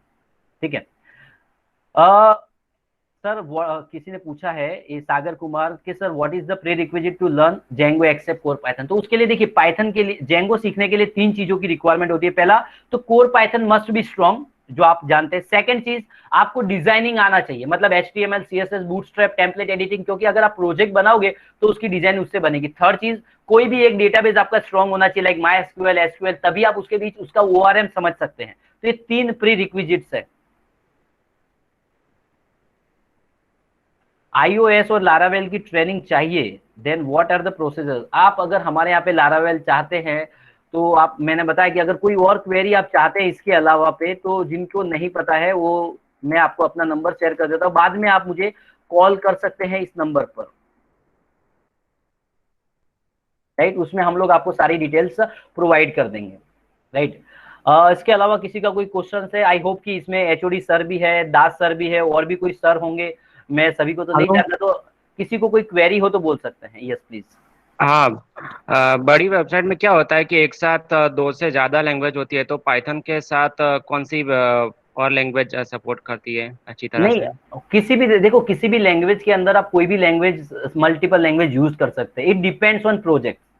समझे आप? प्रोजेक्ट और ओके। फंक्शनलिटी के ऊपर डिपेंड करता है सर। किसी भी, देखिए अब मैं एक वेबसाइट बनाऊं, उसमें 5 पेज मुझे पाइथन से बनाने, 5 पेज मुझे दूसरे से बनाने, तो इट इज पॉसिबल। लिंक अलग अलग दे देंगे, तो ऐसा कोई रूल्स, ऐसा कुछ नहीं दिखता है। नहीं, मतलब क्या है, जैसे कि मैंने PHP में बहुत टाइम दिया तो उसमें ज़्यादा एक्सपर्टाइज है, पर बट पाइथन स्पीड ज़्यादा नहीं, देती है एग्जीक्यूशन, तो हाँ दोनों देखिए, मैं साथ आपको मैनेज आइडिया कर बता, सकते आपको हैं। आइडिया हाँ, बताता हूँ। तो देखिए कैसे सर, करें? क्या, देखिए सर कैसा होता है जनरली, जो आप बोल रहे हैं 2 प्रोग्रामिंग लैंग्वेज पे, ऐसा तो यस। सही नहीं है कि बंदे को एक ही प्रोग्रामिंग लैंग्वेज पे ज्यादा फोकस करना चाहिए, जिससे उसकी मास्टरी बढ़ जाती है। समझ में आया? हम्म। चाहे या तो आप पाइथन के अंदर डिटेल में और चले जाइए, या PHP के अंदर भी हम्म। जैसे जाना है तो लारावेल फ्रेमवर्क है, और भी बहुत सारे फ्रेमवर्क है, तो उसके फीचर्स बढ़ जाएंगे, लेकिन हाँ, मर्ज वो करने सही का, है, पर उसकी लिमिटेशन आ जाती है ना, जैसे कि वो स्पीड ज्यादा नहीं देता एग्जीक्यूशन की। ऐसा पॉसिबल, ऐसा नहीं है सर, हाँ। किसी भी लैंग्वेज ऐसा नहीं हो सकता है। समझे? वो मैंने कहा ना, प्रोजेक्ट के ऊपर, फंक्शनलिटी के ऊपर बहुत सारे इस बात के अंदर मैटर रहते हैं। तो आप पाइथन भी इंटीग्रेट कर सकते हो, जेंगो वगैरह भी किसी भी यूज कर सकते हो, कोई इश्यू नहीं आएगा सर आपको, PHP के साथ भी। Okay okay. ठीक है, और कोई?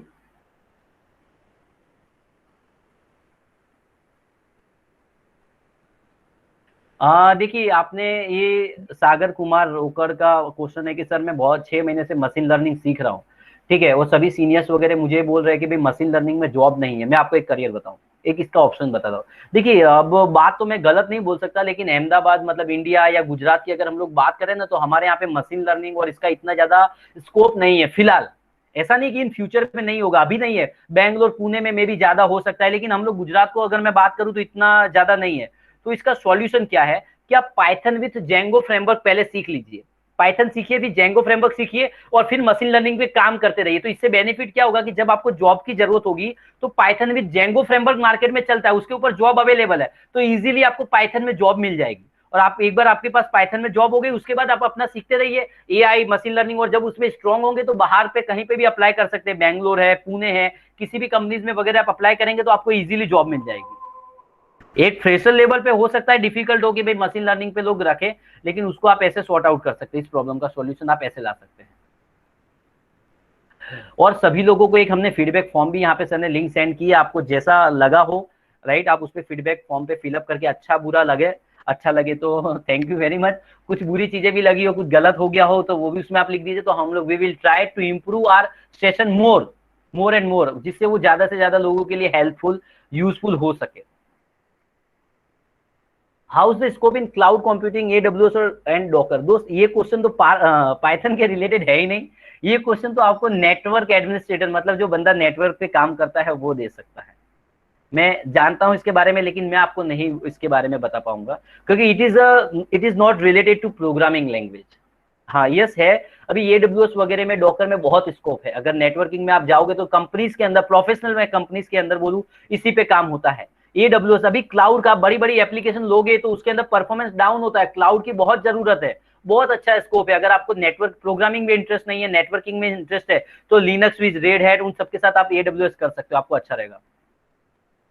मेहुल पटेल का ऑप्शन है कि भाई गुजरात में कौन सी लैंग्वेज का स्कोप ज्यादा है। देखिए स्कोप तो कैसा होता है कि जो ज्यादा चलती है उसको ज्यादा बोल सकते हैं, ऐसे तो सभी लैंग्वेज कोई खराब और अच्छी तो होती नहीं है, लेकिन अगर आप पूछे कि भाई सबसे ज्यादा, फिर भी पीएचपी प्रोग्रामिंग लैंग्वेज का सबसे ज्यादा मार्केट चलता है, ठीक है। उसके बाद जावा पाइथन सब मीडियम है, उसके अंदर आप देख सकते हो उनमें भी जॉब के अच्छे ऑप्शन हैं।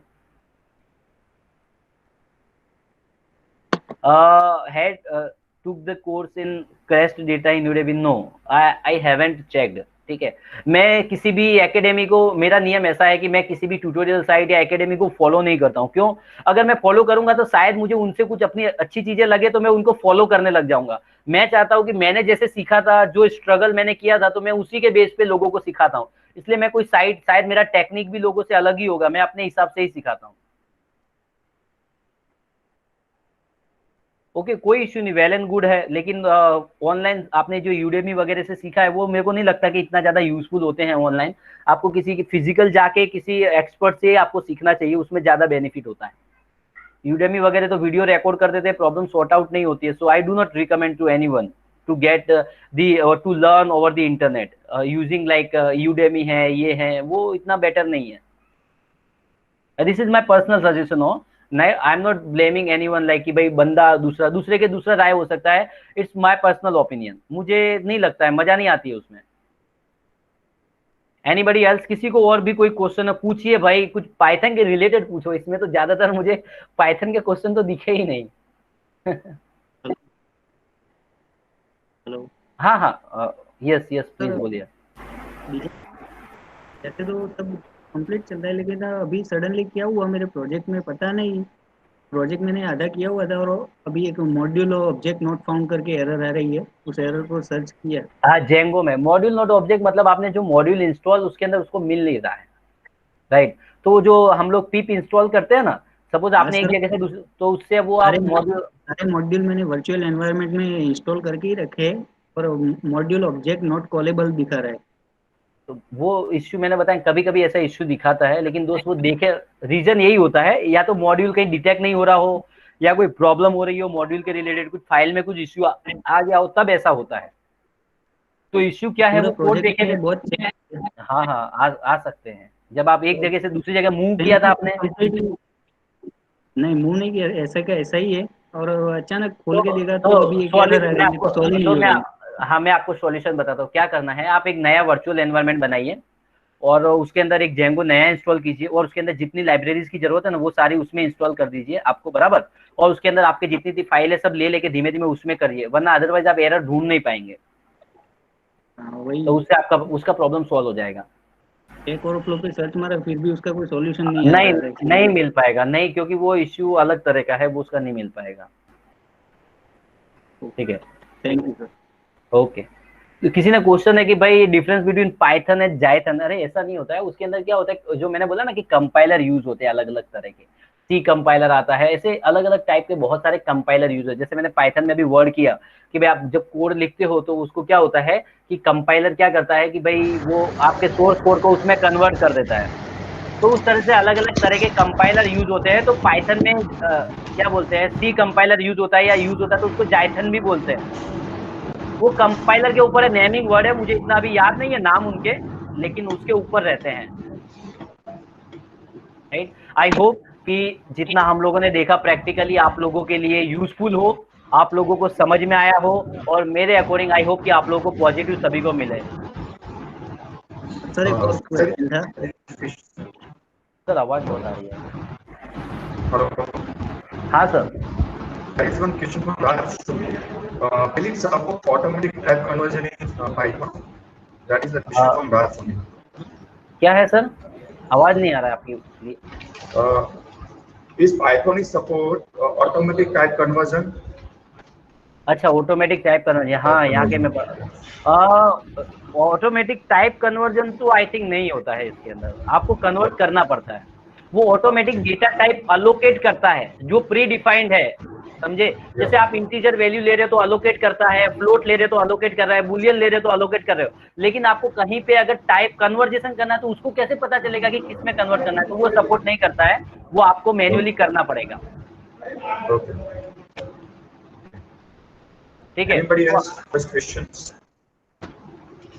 कोई और please Any question, please ask. हाँ सर, बोलो। हेलो। हाँ हाँ बोलिए बोलिए। डिजाइनिंग में सर, डिजाइनिंग में करियर चूज करके तो उसमें मैथमेटिक्स ज़्यादा रिक्वायर है या? देखिए मैथमेटिक्स जेंगो के लिए तो इतना रिक्वायर नहीं होता है। देखो कोई भी प्रोग्रामिंग, जेंगो से आप प्रोग्रामिंग करने जा रहे हो, तो प्रोग्रामिंग के लिए क्या होता है कि एवरेज मैथमेटिक्स आपका अच्छा होना जरूरी है, क्योंकि उसके बिना आपका लॉजिक नहीं चलेगा। अगर आप डेटा साइंस या मशीन लर्निंग में जा रहे हो ना, तो वहां पे आपका मैथमेटिक्स अच्छा होना बहुत जरूरी है। क्यों? क्योंकि मशीन लर्निंग और डेटा साइंस में पूरा प्रोग्रामिंग, मतलब जो भी आप करते हो वो सारा लाइब्रेरी बेस्ड होता है, मतलब अल्गोरिदम्स होते हैं, तो वो सारे अल्गोरिदम मैथमेटिकल से बने होते हैं। तो अगर फिर भी लोग ऐसा बोलते हैं कि भाई मैथमेटिक्स बहुत अच्छा होना चाहिए, लेकिन मैंने भी मशीन लर्निंग पे, डेटा साइंस की कुछ लाइब्रेरी पे काम किया हुआ है, and I don't think so कि उतना लेवल, एक एवरेज लेवल का अगर आपका होता है ना, आप समझ सकते हो कि भाई मैं आपको बोलूं कि भाई रिमाइंडर मुझे निकाल के दिखा, परसेंटेज कैलकुलेट कर, या कोई मैथ्स का फॉर्मूला लगा के कैलकुलेट करके दिखा, अगर ये सब आप समझ सकते हो ना, तो इजीली आप कर सकते हो, कोई बहुत बड़ी बात नहीं है। और जेंगो में तो एवरेज मैथ्स होगा तो चलेगा। डेटा साइंस या मशीन लर्निंग में थोड़ा ज्यादा जरूरत पड़ता है, क्योंकि सारी मैथमेटिकल लाइब्रेरी होती है, तो जितना मैथ्स होगा उतना इजी होता है, बाकी ऐसा कोई रूल्स नहीं है। Thank you.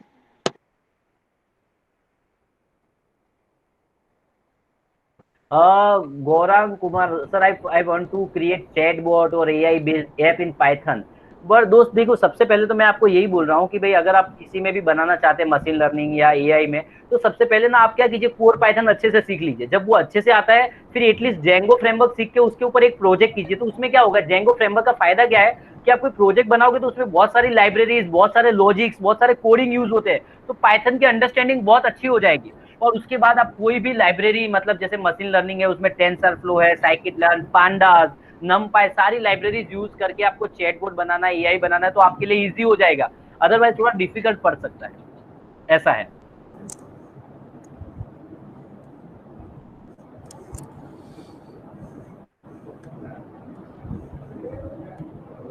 Any question please?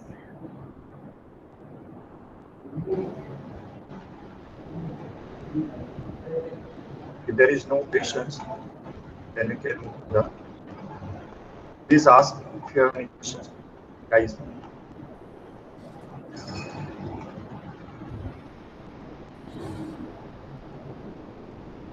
देखिए I hope Kindly ask the maximum question as you can. We have an expert person with us.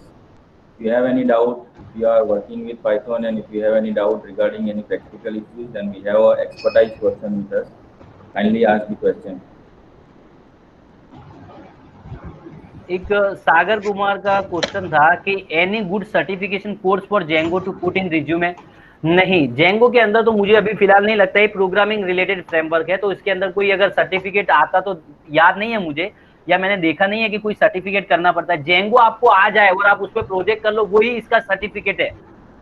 Interview में जाओगे तो वो यही पूछेगा कि have you done any project in Django while you are going for the job in Django, right? तो यही उसका सर्टिफिकेशन है, do one project like good project, right, in which you can maximize all the features of that Django provides, तो वो आपके लिए benefit रहेगा। बाकी कोई आपको सर्टिफिकेट की जरूरत ही नहीं है, और शायद तक अवेलेबल भी फिलहाल तो नहीं है कोई। Okay, thank you very much all of you guys. Okay, thank you. Now, invite Dr. Sandhi sir, head of department MCA, for vote of thanks, sir. Okay, good afternoon, all of you. First of all, I would like to thank Alkesh Kaba for these kinds of innovative practical session with theoretical introduction regarding the Python programming. I also would like to thank our principal, Dr. DJ Sasser, for giving permission to organize these kinds of webinars. I also would like to thank all the participants from the various institutes, faculties, students, and other outside area participation. I also would like to thank Dr. Tulsidas Nagrani for arranging the smooth function of this such kinds of seminar, and we also put this webinar on Facebook Live. So all viewers of Facebook also would like to thanks these kinds of webinar. We are also put in our future extent also. We are also do the series of these kinds of webinar with the various particular technologies that we are offering in our syllabus, and which the technology that we are not offering in our syllabus, but we feel that these kinds of programming language are very much useful for this student.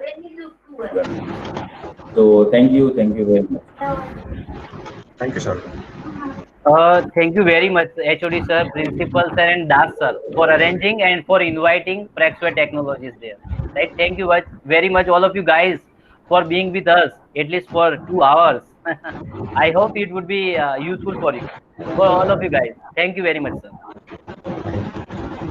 Thank you, sir.